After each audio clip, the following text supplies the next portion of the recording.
बंदी छोड़ सतगुरु रामपाल जी परमेश्वर जी की जय हो।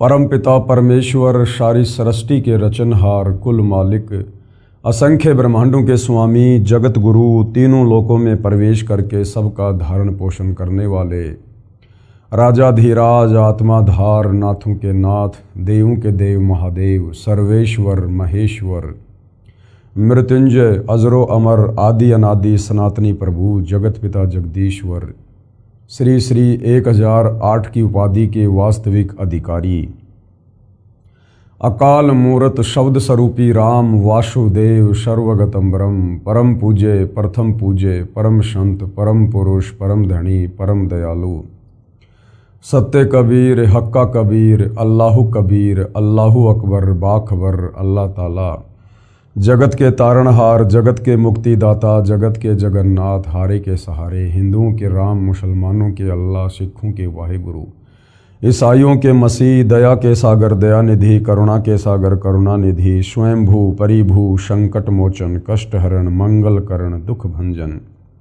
अविगत कबीर निर्विकार निर्विषम परमात्मा अलय अलेख सतगुरु आदि अनादि सतगुरु असली मर्यादा पुरुषोत्तम असली राम असली कृष्ण असली घनश्याम असली मुरारी राजाओं के राजा महाराजाओं के महाराजा शहंशाहों के शहंशाह सम्राटों के सम्राट भगवानों के भगवान अल्लाहों के अल्लाह प्रभुओं के प्रभु मसीहाओं के मसीह सच्चे वाहिगुरु बाबाओं के बाबा पीरों के पीर सेठों के सेठ जगत सेठ सावड़सा सेठ सर्वगुण संपन्न अनंत कोटि कलाओं के स्वामी अनंत कोटि ब्रह्मांडों के नायक योगियों में महायोगी ध्यानियों में महाध्यानी सिद्धों में परम सिद्ध ज्ञानियों में तत्वज्ञानी ब्रह्म ज्ञानी महाज्ञानी परम ज्ञानी सर्वश्रेष्ठ ज्ञानी विज्ञानी युवा कबीर समर्थ कबीर असमवात अमित ओजा सच्चे रहनुमा करीम अल्लाह सुबहान अल्लाह दुनिया के अंतिम पैगंबर 8 सितंबर 1951 से गांव धनाना जिला सोनीपत हरियाणा भारतवर्ष की पावन भूमि पे प्रकट रियल कल की भगवान श्री नारायण साकार हरि श्री बाबा साहेब नूर अनंत परमात्मा सच्चे दरवेश सच्चे बाखबर संत शिरोमणि सतगुरु रामपाल जी परमेश्वर जी के चरण कमल में आप और हम सभी भाई बहनों का अनंत कोटि दंडवत प्रणाम। सत्साई भाई और बहनों, बहुत बड़ी दया बहुत बड़ी मेहर पूज्य गुरुदेव भगवान की परमेश्वर रामपाल जी की जिनके शुभ आशीर्वाद से विशेष आशीर्वाद से वीवीआईपी आशीर्वाद से पवित्र पुस्तक कबीर बड़ा या कृष्ण जो परम पूज्य सतगुरु रामपाल जी के सत्संगों के संग्रह के ऊपर बनी है, जो हिंदू धर्म के चारों वेद पवित्र गीता जी और 18 पुराणों के ज्ञान का निष्कर्ष निकाल कर बनाई गई है। इस पवित्र पुस्तक को पढ़ने के बाद यदि आप परम पूज्य सतगुरु रामपाल जी के चरणों में आकर नाम उपदेश ग्रहण करते हैं तो इस जन्म में आपके मोक्ष प्राप्ति में कोई संशय किसी प्रकार का नहीं है। साथ में आपकी 101 पीढ़ियों का भी उद्धार होगा, क्योंकि उनको भी भक्ति मार्ग मिलेगा, मोक्ष मार्ग मिलेगा।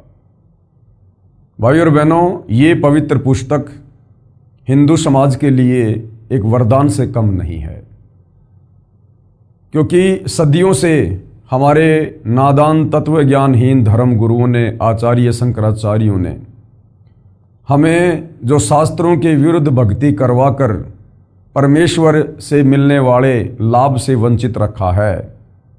अब ये पवित्र पुस्तक कबीर बड़ा या कृष्ण सबसे पहले तो ये साबित करेगी कि वास्तव में भगवान कौन है जिसकी भक्ति करनी चाहिए, क्योंकि भक्ति तो उस समय शुरू होती है जब हमें पहले भगवान का पता चलता है। सतयुग त्रेता द्वापर कलयुग 5000 वर्ष बीत चुका है। आज तक किसी भी धर्म के किसी भी धर्मगुरु ने परमात्मा चाहने वाली आत्माओं को परमेश्वर के विषय में नहीं बताया, परमेश्वर की परिभाषा के विषय में भी नहीं बताया, ना आत्मज्ञान के विषय में बताया, ना परमात्म ज्ञान के विषय में बताया।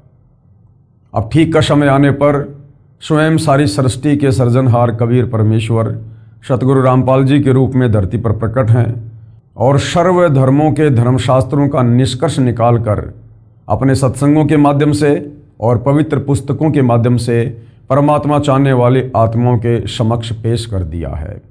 अब ये हम आत्माओं के ऊपर निर्भर करेगा कि हम परमेश्वर चाहते हैं या फिर यहीं युगों युगों इस काल के कर्म बंधनों में जकड़े रहकर कष्ट उठाना चाहते हैं। तो इस पवित्र पुस्तक कबीर बड़ा या कृष्ण को पढ़ने के बाद अवश्य आपकी आत्मा जागृत होगी, यदि आपने भक्ति भाव से निष्पक्ष होकर रुचि लेकर इस पुस्तक को पढ़ा तो। अभी तक इस पुस्तक के ऊपर 10 वीडियो बन चुके हैं।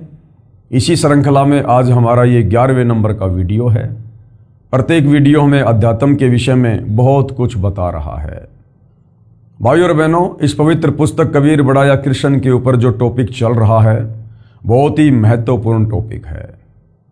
ऐसा ज्ञान, ऐसी रोचक कथाएं आपने अपनी जिंदगी में कभी नहीं सुना होगा।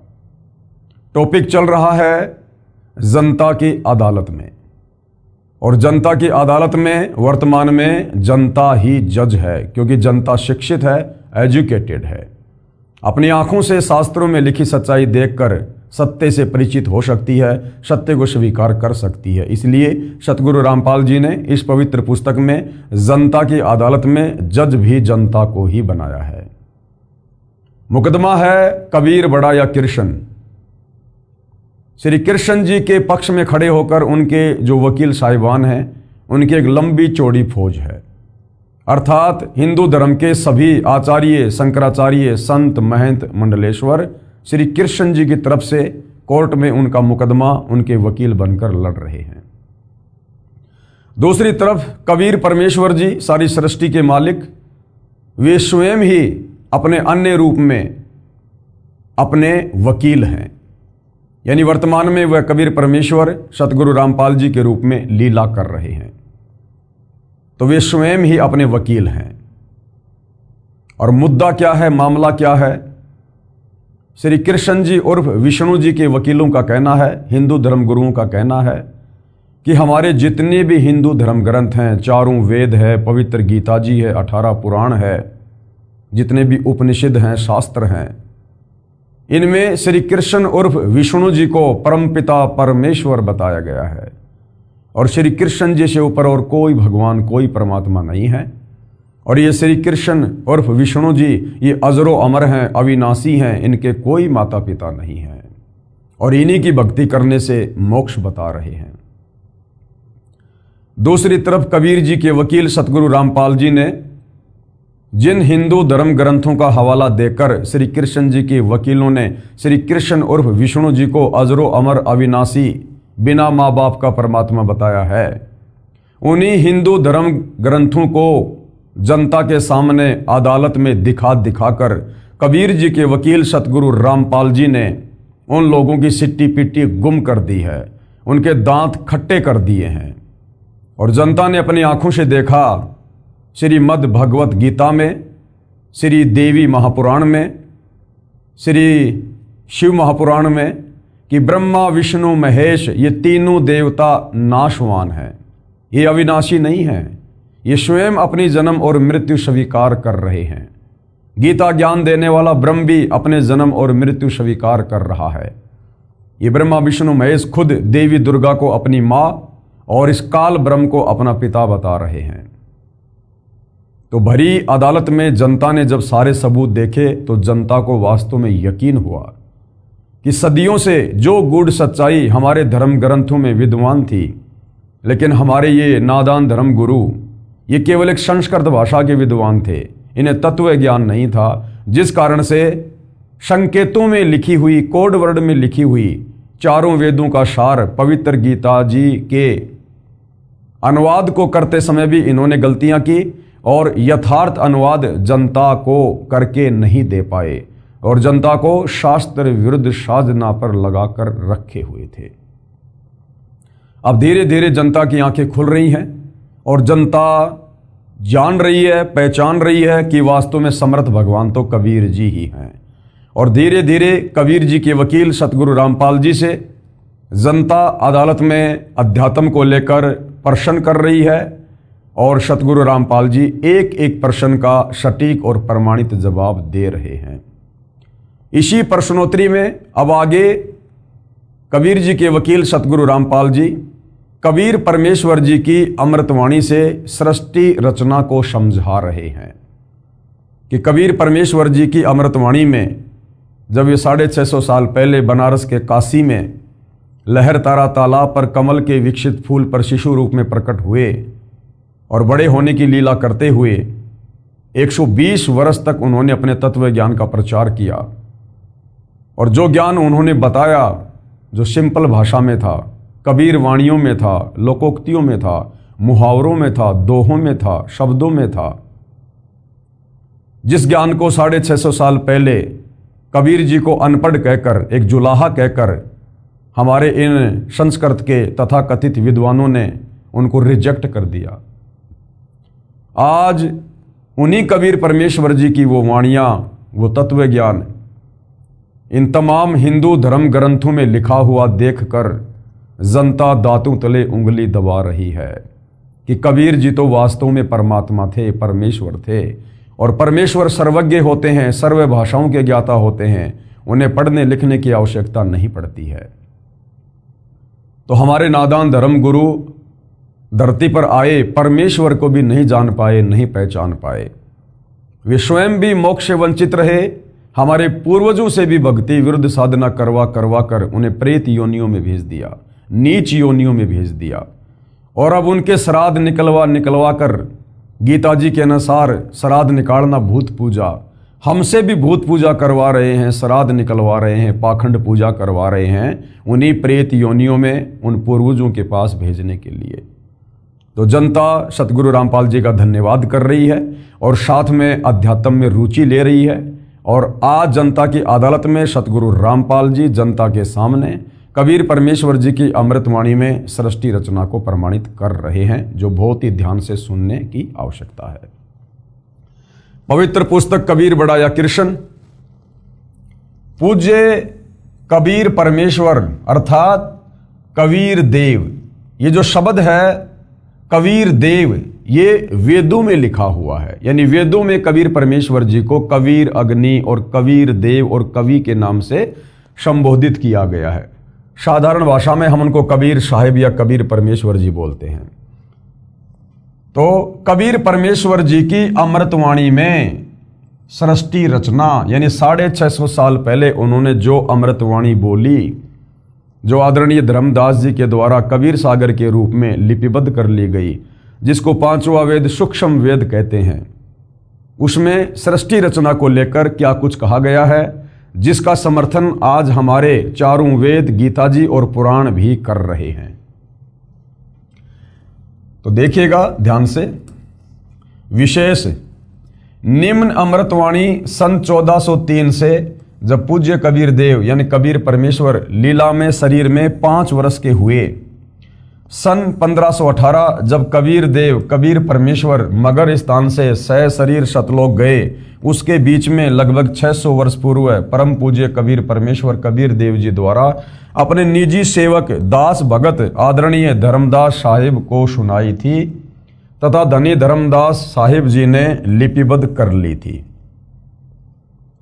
जो अमृतवाणी कबीर परमेश्वर जी की आपको सुनाई जाएगी, ये उस समय की है जब कबीर परमेश्वर सन 1398 में बनारस के काशी में प्रकट हुए और जब लीला में तरीके से 5 वर्ष के हुए, उसके बाद उन्होंने अपने ज्ञान का, तत्व ज्ञान का प्रचार प्रसार करना शुरू किया।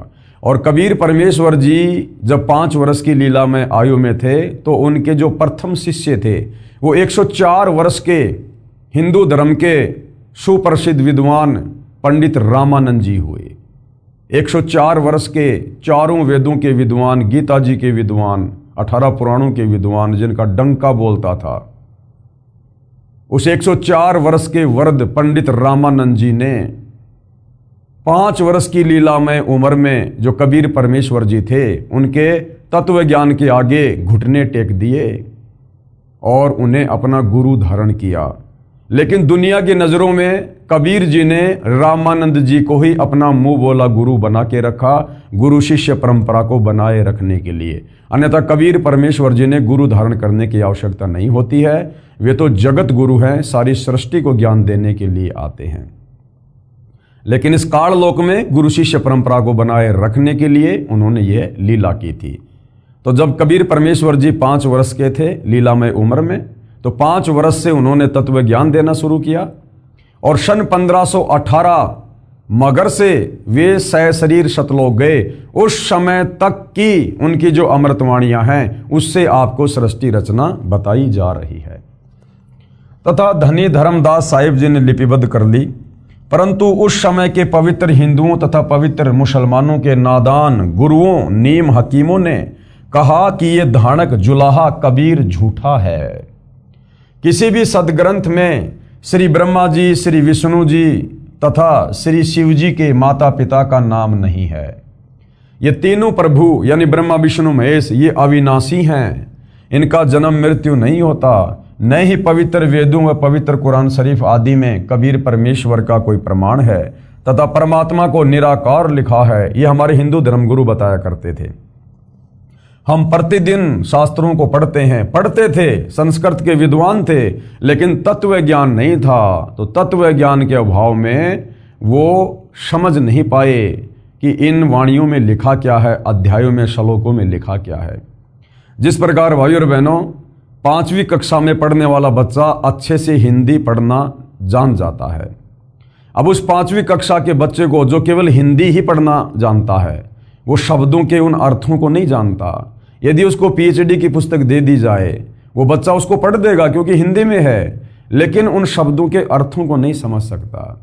इसी प्रकार ये हमारे नादान आचार्य शंकराचार्य धर्मगुरु ये केवल भाषा विशेष के ज्ञाता थे, इनको तत्व ज्ञान नहीं था। ये संकेतों को समझने में सक्षम नहीं थे, जिस कारण से जैसा इनको समझ में आया मनमुखी रूप से सदग्रंथों की व्याख्या करके अनुवाद करके इन्होंने समाज में वो फैला दिया, वो परोस दिया। एक प्रकार से रायता फैला दिया इन्होंने, अर्थात शास्त्र विरुद्ध साधना समाज में फैला दी।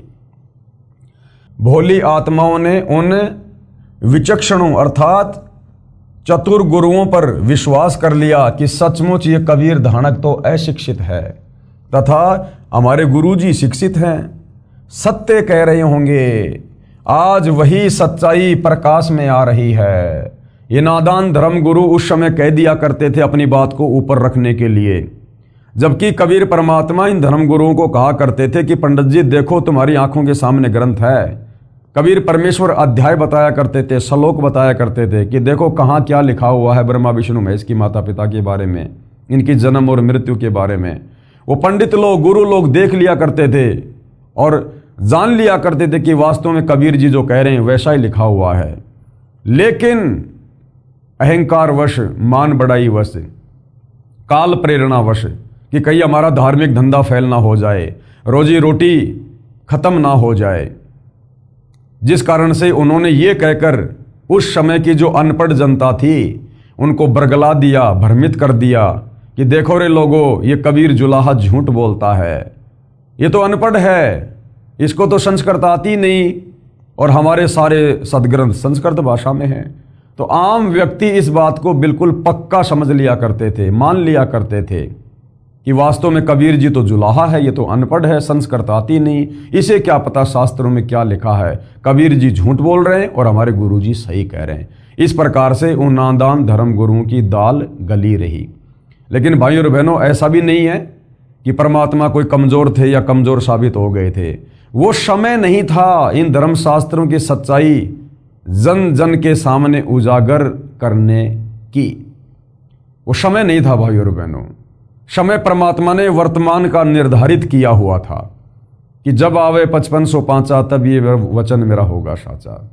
ये कलयुग की बिचली पीढ़ी कबीर परमात्मा का निर्धारित समय है सत्य को उजागर करने का, धर्मशास्त्रों में लिखी सच्चाई को जन जन तक पहुंचाने का। तो अब वही कबीर परमेश्वर सतलोक से चलकर 8 सितंबर 1951 में गांव धनाना, जिला सोनीपत, हरियाणा में प्रकट हैं सतगुरु रामपाल जी के नाम से। और उन्होंने सन 1994 से इन शास्त्रों में लिखी सच्चाई जन जन को बताना शुरू की और आज लाखों में करोड़ों में उनके फॉलोवर हैं। और जो सतज्ञान आज सतगुरु रामपाल जी ने बताया है वो आज इस पृथ्वी पर अन्य किसी धर्मगुरु के पास नहीं है और ना उन्होंने कभी अपने शिष्यों को कभी ये ज्ञान बताया। तो तो इससे साबित होता है कि धरती पर स्वयं कबीर परमेश्वर सतगुरु रामपाल जी के रूप में प्रकट हैं और ये सर्वज्ञ परमात्मा है, जगत गुरु हैं, तत्वदर्शी संत है और इनके अलावा किसी और के पास वर्तमान में मोक्ष मार्ग नहीं है। आज वही सच्चाई प्रकाश में आ रही है सतगुरु रामपाल जी के अथक प्रयासों से तथा अपने सर्व पवित्र धर्मों के पवित्र सदग्रंथ साक्षी हैं। इससे सिद्ध है कि पूर्ण परमेश्वर सर्व सृष्टि रचनहार कुल करतार तथा सर्वज्ञ कबीर देव यानी कबीर परमेश्वर ही हैं, जो काशी बनारस में कमल के फूल पर प्रकट हुए तथा 120 वर्ष तक वास्तविक तेजों में शरीर के ऊपर मानव सदृश शरीर हल्के तेज का बनाकर रहे तथा अपने द्वारा रची सृष्टि का ठीक ठीक वास्तविक तत्व ज्ञान देकर शरीर सतलोक चले गए। कृपया प्रेमी पाठक पढ़ें निमन अमृतवाणी परमेश्वर कबीर साहिब जी द्वारा उच्चारित। तो सृष्टि रचना के विषय में कुछ वाणियां हैं जो कबीर परमेश्वर जी ने 650 साल पहले कही थी। जो उनके जो परम भगत थे उस समय आदरणीय धर्मदास जी, उन्होंने कबीर सागर के रूप में वाणियों को लिपिबद्ध किया जो वर्तमान में हमारे सामने प्रकट हैं। क्या लिखा है? धर्मदास ये है जग बोराना, धर्मदास ये सारी दुनिया बेखबर है परमात्मा से, तत्व ज्ञान से, और कोई न जाने ये पद परवाना। पद परवाना, पद यानी भक्ति की वास्तविक जानकारी, वे ऑफ वर्शिप। उस भक्ति की वास्तविक जानकारी यहां पर किसी के पास नहीं है, किसी धर्म में किसी धर्म गुरु के पास नहीं है। धर्मदास ये जग बोराना, कोई न जाने पद निर्वाणा, यानी मोक्ष पद के विषय में कोई नहीं जानता यहां। यही कारण मैं ये कथा पसारा, इसी कारण धर्मदास मैंने ये तत्व ज्ञान दिया है, तेरे को ये कथाएं सुनाई है मैंने। और जग से कहिए एक राम नियारा, जग यानी संसार, संसार में केवल श्री राम, दशरथ पुत्र श्री राम, कौशल्या का बेटा श्री राम जो त्रेता युग में आया। तो परमात्मा कह रहे राम राम शब जगत बखाने, आदि राम कोई बिरला जाने। वास्तव में वो आदि राम, सारी सृष्टि की रचना करने वाला राम, वो दशरथ पुत्र श्री राम नहीं है। उसका तो जन्म ही त्रेता युग में हुआ था। सतयुग में भी इंसान थे, राम नाम की भक्ति करते थे, तो सतयुग में तो कोई श्री रामचंद्र जी को जानता ही नहीं था। तो वास्तविक राम वो कबीर राम है। और ये कबीर परमात्मा चारों युगों में आते हैं। यही कबीर परमेश्वर जो 650 साल पहले अपने वास्तविक नाम, वैदिक नाम कबीर देव से आए, सतयुग में ये सतसुकृत ऋषि के नाम से आए, यही तत्व ज्ञान दिया। त्रेता में मुनिंदर ऋषि के नाम से आए, द्वापर में करुणा में ऋषि के नाम से आए, और कलयुग में वैदिक नाम कबीर नाम से आए। परमेश्वर की वाणी है, सतयुग में सत सुकृत कह टेरा, और त्रेता नाम मुनिंदर मेरा, द्वापर में करुणा में कहाया, और कलयुग में नाम कबीर धराया। यानी चारों युगों में परमात्मा भिन्न भिन्न नाम से आए, और वर्तमान में वही कबीर भगवान इस कलयुग की बिचली पीढ़ी में मोक्ष के प्राइम टाइम में सतगुरु रामपाल जी के नाम से प्रकट हैं, विद्यमान है, और वही अपना तत्व ज्ञान दे रहे हैं। तो धर्मदास संसार से कहना कि वास्तव में राम तो कोई न्यारा ही है जिससे मुक्ति होगी, मोक्ष होगा। यही ज्ञान जग जीव सुनाओ, धर्मदास जो ज्ञान मैंने तेरे को सुनाया है तत्व ज्ञान, यही तू आगे फैला, अन्य जीवों को सुना, और सब जीवों का भ्रम नसाओ, और सबकी भ्रमणा निकाल दो। जैसे धर्मदास तू भ्रमित था, तू पहले श्री विष्णु को अपना इष्ट मान के पूजा करता था, अब तेरे को तत्व ज्ञान हुआ और अब तू सत्य पुरुष की भक्ति कर रहा है। इसी प्रकार से धर्मदास सभी जीवों को जो भ्रम है कि ब्रह्मा विष्णु महेश ही परमात्मा है, अजरो अमर है, इन्हीं की भक्ति से मोक्ष होगा, ये तत्व ज्ञान सुना सुना के सत्य पुरुष की जानकारी देकर, सतलोक की जानकारी देकर सबका भ्रम निवारण कर दे। अब मैं तुमसे कहूं चिताई, धर्मदास अब मैं तेरे से कहूंगा, तू ध्यान लगा के सुन। त्रिदेवन की उत्पत्ति भाई, ये त्रिदेवन यानी ब्रह्मा विष्णु महेश तीनों देवताओं की उत्पत्ति, इनका जन्म कैसे हुआ, इनकी माँ कौन है, इनका बाप कौन है, ये कितने भगवान है। अब मैं तुझे इन तीनों देवताओं ब्रह्मा विष्णु महेश की उत्पत्ति के विषय में बताता हूँ, जिनको अजरो अमर और अविनाशी ये हमारे नादान धर्म गुरु कहकर शास्त्र विरुद्ध साधना लोगों से करवा रहे हैं। कुछ संक्षेप कहूँ गहराई, सब संशय तुमरे मिट जाई। धर्मदास कुछ मैं संक्षेप में ये बातें तुम्हें बताऊंगा जिससे तुम्हारा संशय समाप्त हो जाएगा भक्ति और भगवान को लेकर। भरम गए जग वेद पुराणा, आदि राम का भेद न जाना। भरम गए जग वेद पुराना और आदि राम का भेद न जाना। ये वेदों को पढ़ पढ़ के दुनिया भ्रमित हो रही है, लेकिन उस आदि राम का, सबसे पहले वाले राम का, पूर्ण ब्रह्म परमेश्वर का, सारी सृष्टि के मालिक का किसी को भी ज्ञान नहीं है। उसका भेद कोई भी नहीं जान पाया, वेद पढ़ने वाले भी नहीं जान पाए।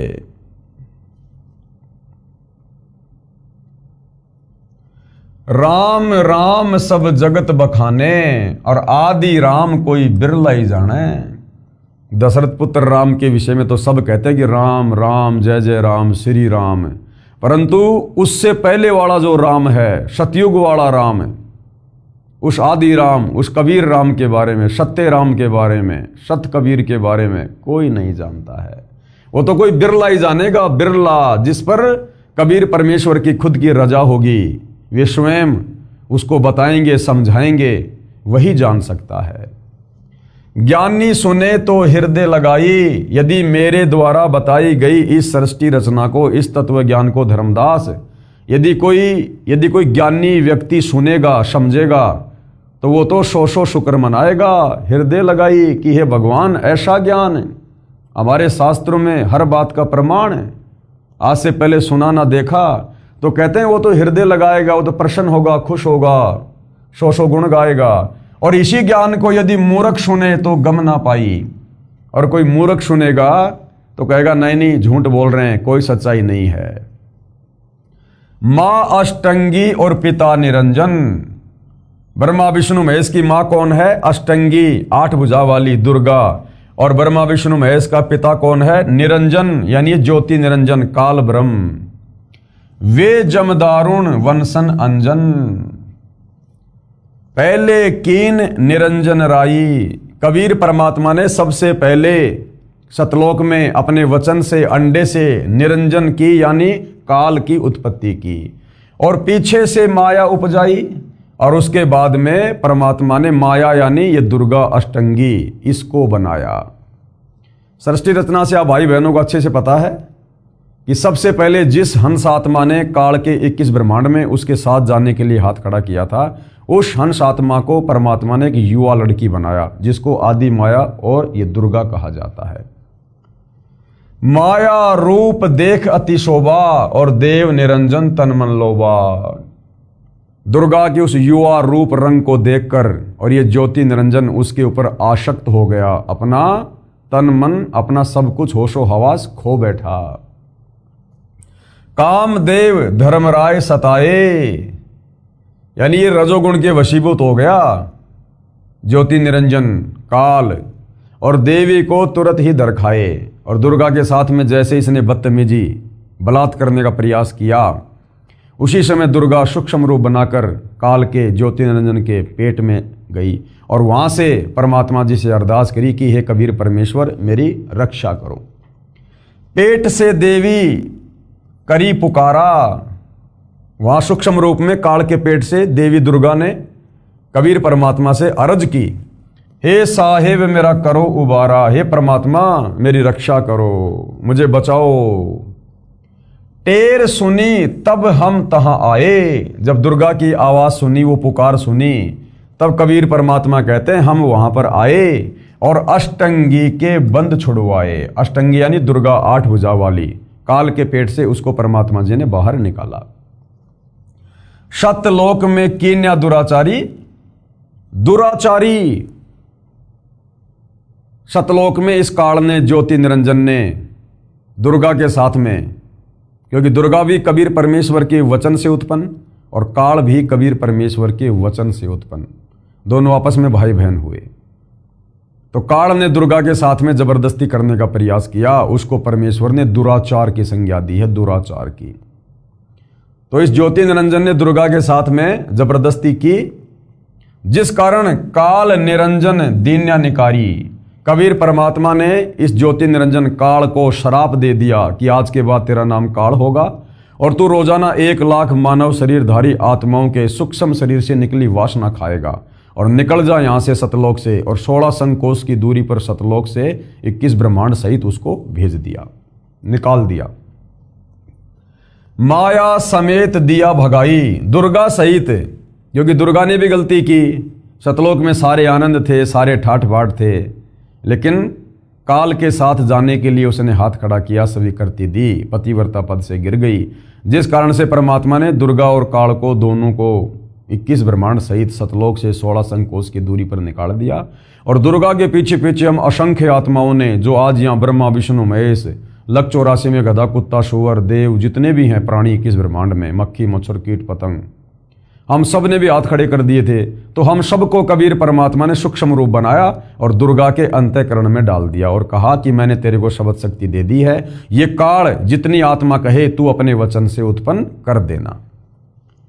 माया समेत दिया भगाई, 16 शंख कोश दूरी पर आई, यानी सतलोक से 16 शंख कोश की दूरी पर ये काल के 21 ब्रह्मांड आ गए। अष्टंगी और काल अबदोई, अब 21 ब्रह्मांड में कौन है? ये दुर्गा और काल दोनों। मंद कर्म से गए बिगोई, इन्होंने सतलोक में वो गंदा कर्म किया। गंदा कर्म मतलब दुर्गा ने तो ये गलती करी कि वो अपने परमपिता परमेश्वर के पतिव्रता पद से गिर गई हाथ खड़ा करके। और काल ने क्या मंदा कर्म किया? दुर्गा के यौवन को देखकर, रूप रंग को देखकर उसके ऊपर आसक्त होकर जबरदस्ती करने का उसने जो है कुप्रयास किया। तो इन कुकर्मों के चलते दोनों को वहां से निकाल दिया। और हम जितनी भी आत्माएं थी, हमने भी काल के साथ उसके 21 ब्रह्मांड में आने के लिए हाथ खड़ा किया, तो हमने भी सजा पाई। धर्म राय को हिकमत कीन्या और नख रेखा से भग कर लेना। अब धर्म राय इस काल को कहते हैं। इसने कहा था कि भगवान मैं सत्य का राज करूंगा, जो जैसा कर्म करेगा 21 ब्रह्मांड में उस प्राणी को वैसा ही मैं फल दूंगा, मैं धर्म का राज करूंगा, सत्य का राज करूंगा। इसलिए काल को धर्म राय भी कहते हैं। नख रेखा से भग कर लेना, अपने नाखूनों से, अपनी वचन शक्ति से, सिद्धि शक्ति से इसने यहां आकर दुर्गा को स्त्री इंद्री लगाई अपनी काम वासना की पूर्ति के लिए। धर्म राय कीन्या भोग विलासा, और इस धर्म राय काल ने दुर्गा के साथ में पति पत्नी व्यवहार किया, भोग विलास किया। माया को रही तब आशा, काल ने दुर्गा के साथ भोग विलास किया यानी सेक्स की। उसके बाद दुर्गा जो है ये प्रेग्नेंट हो गई, माया को रही तब आशा। 3 पुत्र अष्टंगी जाए, अष्टंगी यानी दुर्गा आदि माया, इसने 3 पुत्रों को जन्म दिया। 3 पुत्र अष्टंगी जाए। 650 साल पहले कबीर भगवान ने यह अमृतवाणी कही थी, जो उस समय के नादान धर्मगुरुओं ने अभिमानवश रिजेक्ट कर दिया। और आज हमारी ये पवित्र गीता, देवी महापुराण आज इस सृष्टि रचना का समर्थन कर रहे हैं कि हाँ बिल्कुल ब्रह्मा विष्णु महेश की माँ दुर्गा है और इनका जो पिता है वो काल है। 3 पुत्र अष्टंगी जाए, और क्या नाम रखे? ब्रह्मा विष्णु शिव नाम धराए। क्या नाम रखे उनके? ब्रह्मा विष्णु और शिव। 3 देव विस्तार चलाए, और इनमें ये जग धोखा खाए। और यही तीनों देवता, काल और दुर्गा के ये तीनों पुत्र ब्रह्मा विष्णु महेश, 3 देव विस्तार चलाए। फिर इस काल ने क्या किया? 3 पुत्रों की उत्पत्ति कर दी। समय आने पर उनको तैयार कर दिया सृष्टि रचना के लिए, एक एक गुण से युक्त करके।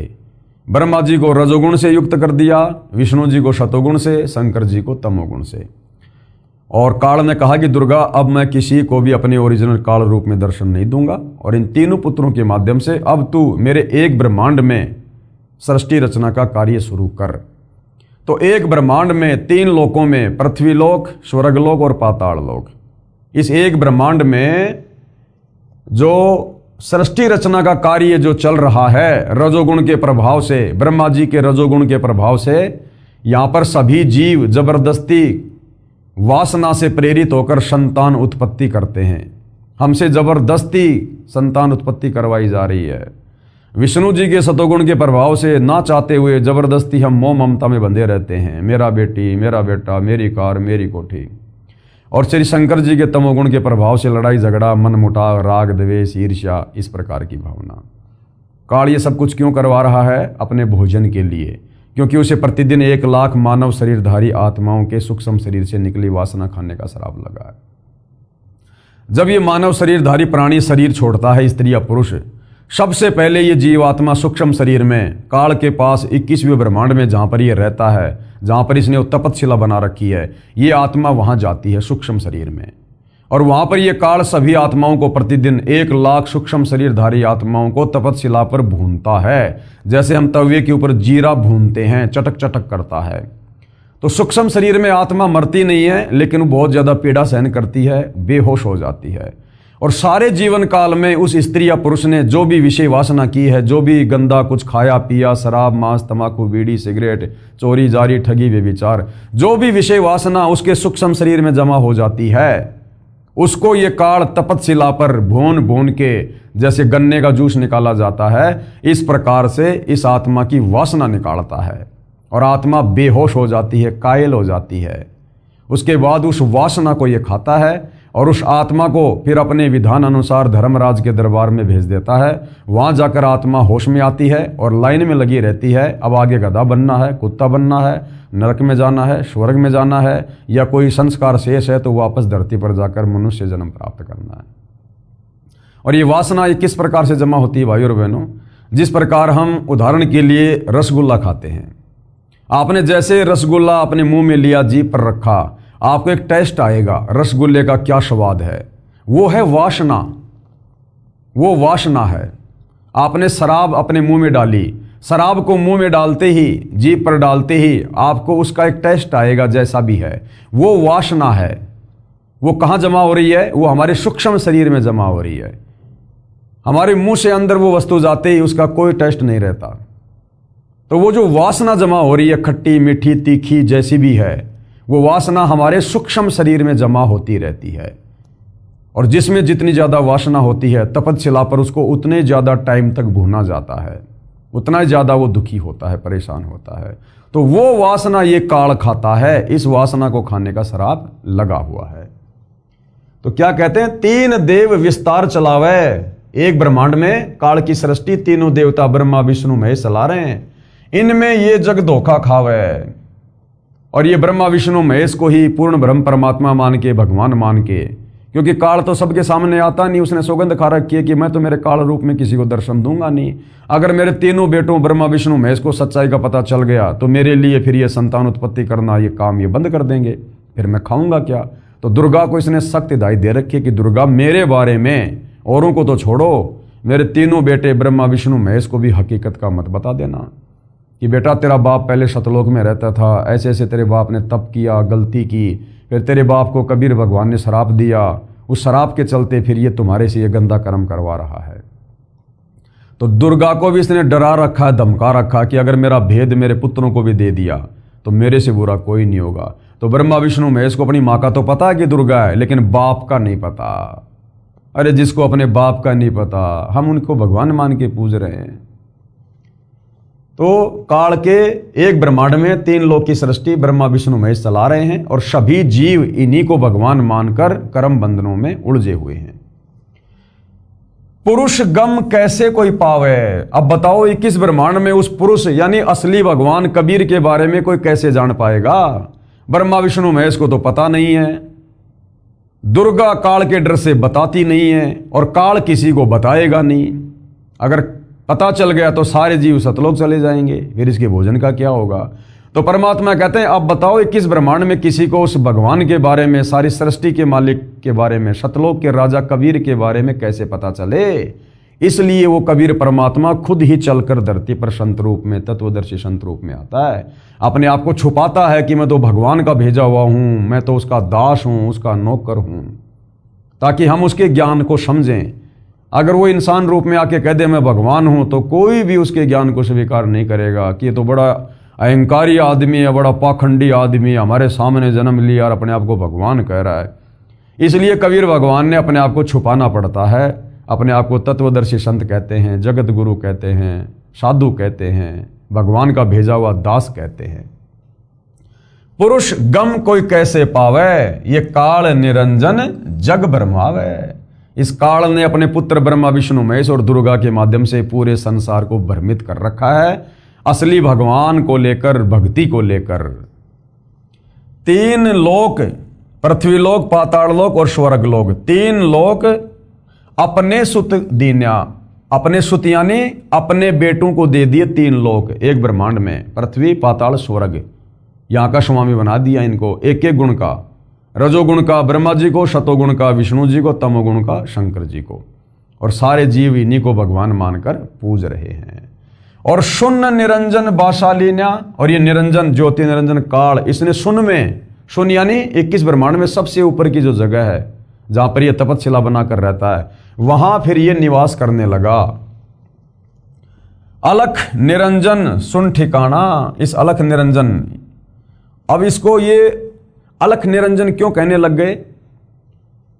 क्योंकि चारों वेदों में और पवित्र गीता जी में केवल इस ब्रह्म तक की साधना का ही मंत्र है, यानी काल का ओम मंत्र ही है चारों वेदों में। जानकारी तो उस पूर्ण परमात्मा की है, लेकिन जो प्राप्ति का मंत्र है वो केवल ओम मंत्र है। यजुर्वेद अध्याय 40 मंत्र 10 और 15 और गीता अध्याय 8 श्लोक नंबर 13।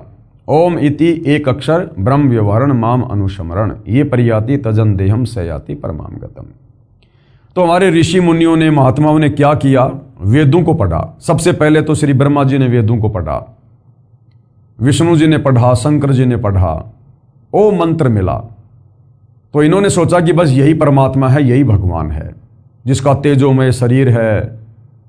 इन्होंने क्या किया? ओम नाम की साधना की और तप किया। अब ओम नाम इस काल का, काल ने सौगंध खा रखी है, मैं किसी को दर्शन दूंगा नहीं, चाहे जप करो चाहे तप करो। तो बेचारे थक गए, तप कर करके थक गए, समाधि लगा लगा के तीनों, इनको दर्शन नहीं हुए ओम नाम वाले भगवान के, काल के, ब्रह्म के। इनको और ही कुछ दिखाई देने लग गया, ज्योति व्याति कोई प्रकाश दिखाई देने लग गया, काल ने भ्रमित कर दिया।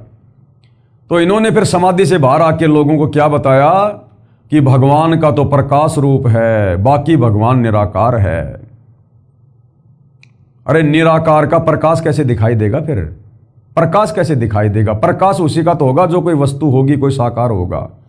अब कोई कहे कि सूर्य निराकार है लेकिन सूर्य का प्रकाश है, तो बिना सूरज के, अगर सूरज साकार है तो ही तो उसका प्रकाश होगा। हमारे घरों में जो बल्ब जलते हैं, ट्यूब जलती है, अगर ट्यूब है तो ही उसकी लाइट होगी, बिना ट्यूब के लाइट भी नहीं हो सकती। लेकिन इतनी बुद्धि, इतना दिमाग तत्व ज्ञान के बिना भाई और बहनों हो नहीं सकता। तो ब्रह्मा विष्णु महेश ने सोचा कि भाई भगवान तो निराकार है, उसका तो ज्योति रूप है, बस जगमग जगमग ज्योति वही भगवान है, बस ज्योत स्वरूपी राम। अब ब्रह्मा जी ने, विष्णु जी ने, शंकर जी ने जब भगवान के दर्शन नहीं किए, काल ने दर्शन नहीं दिए और भगवान को कह दिया अलख निरंजन, यानी वो परमात्मा दिखाई नहीं देता। उसके बाद फिर ये वेदों का ज्ञान ब्रह्मा जी ने अपने वंशजों को, मनु जैसों को दिया। अब जब ब्रह्मा जी को ज्ञान नहीं, भगवान के दर्शन नहीं, तो मनु को कहाँ से होते? उन्होंने भी वेदों को पढ़ा, समाधि लगाई, जैसा भी किया, वो ही अपनी घिसी पीटी व्याख्या उन्होंने आगे समाज में फैला दी कि परमात्मा तो निराकार है, ब्रह्म तो निराकार है, उसको देखा नहीं जा सकता, उसका तो ज्योति रूप है। वो ही आज तक चल रहा था दुनिया में। अब सतगुरु रामपाल जी ने आकर बताया कि ये तुम्हारा ब्रह्म, ये अलख निरंजन, ये साकार है, मनुष्य दृश्य है, इसका काल रूप है, लेकिन इसकी मजबूरी है, ये किसी को दर्शन नहीं देता, इसने सौगंध खा रखी है। गीता अध्याय 11 श्लोक नंबर 46-47 पढ़ लेना कि मैं किसी को भी दर्शन नहीं दूंगा, किसी को भी। तो अलख निरंजन सुन ठिकाना, इस ज्योति निरंजन का ठिकाना कहाँ है? सुन में, 21वें ब्रह्मांड की जो सुन है वहां पर, वहां रहता ये। और ब्रह्मा विष्णु शिव भेद न जाना, ये तीनों इसके बेटे भी आज तक इसका भेद नहीं जान पाए, क्योंकि दुर्गा बताती नहीं है, काल किसी को दर्शन देता नहीं है, बाकी किसी को पता नहीं है। तो ब्रह्मा विष्णु महेश भी आज तक अपने पिता से अनभिज्ञ हैं। अब बाकी जीवों की क्या औकात? 3 देव सो उनको ध्यावें, ये तीनों देवता ब्रह्मा विष्णु महेश भी उस काल की पूजा करते हैं, समाधि लगाते हैं। निरंजन का वे पार न पावें, लेकिन आज तक उसके भी दर्शन नहीं कर पाए। उसके भी अलख निरंजन बड़ा बटपारा, बटपारा यानी ठग। ये ज्योति निरंजन जो निराकार भगवान बन के बैठा ना, ये बड़ा ठग है। ये किस ब्रह्मांड में सबको ठग रहा है, अपने बेटों को भी नहीं छोड़ता ये। और तीन लोक जीव कीन आहारा, तीनों लोकों के प्राणियों का, स्वर्ग लोक में जो लोग मरते हैं, पृथ्वी लोक पर जो मरते हैं, पाताल लोक में जो मरते हैं, उसके बाद उनको ये तपतशिला पे भून भून के खाता है। अपने तीनों बेटे ब्रह्मा विष्णु महेश को भी नहीं छोड़ता। समय आने पर इनको भी तपतशिला पे भून भून के खाता है ये। तो तीन लोक के प्राणियों का ये काल आहार करता है, क्योंकि इसको प्रतिदिन 1 लाख मानव शरीरधारी आत्माओं के सूक्ष्म शरीर से निकली वासना, गंध, वो मैल खाने का शराब लगा हुआ है। ब्रह्मा विष्णु शिव नहीं बचाए, ये ब्रह्मा विष्णु शिव भी नहीं बच पाए काल का भोजन बनने से। शकल खाए पुन धूर उड़ाए, ऐसी दुर्गति करता ये, सबको खाता है। और तिनके सुत हैं तीनों देवा, और आंदर जीव करत हैं सेवा। तिनके सुत हैं तीनों देवा, इस काल के पुत्र हैं तीनों देवता ब्रह्मा विष्णु महेश। और आंदर जीव, और जो ज्ञानहीन प्राणी हैं, जिनको तत्व ज्ञान नहीं, शास्त्रों का ज्ञान नहीं, वो प्राणी, वो स्त्री, वो पुरुष, वो देवलोग, वो गंधर्व, यक्ष, वो किन्नर, तीनों लोकों में इन्हीं ब्रह्मा विष्णु महेश की पूजा करते हैं, इनकी सेवा करते हैं। उनको अंधा कहा है, क्योंकि शास्त्रों में, चारों वेदों में और पवित्र गीता जी में कहीं भी ब्रह्मा विष्णु महेश की पूजा करने को नहीं कहा गया है। बल्कि पवित्र गीता अध्याय 7 श्लोक नंबर 12 से 15 में तीनों गुणों की पूजा करने वालों को, 3 गुण कौन? रजगुण ब्रह्मा, सतगुण विष्णु, तमगुण शंकर।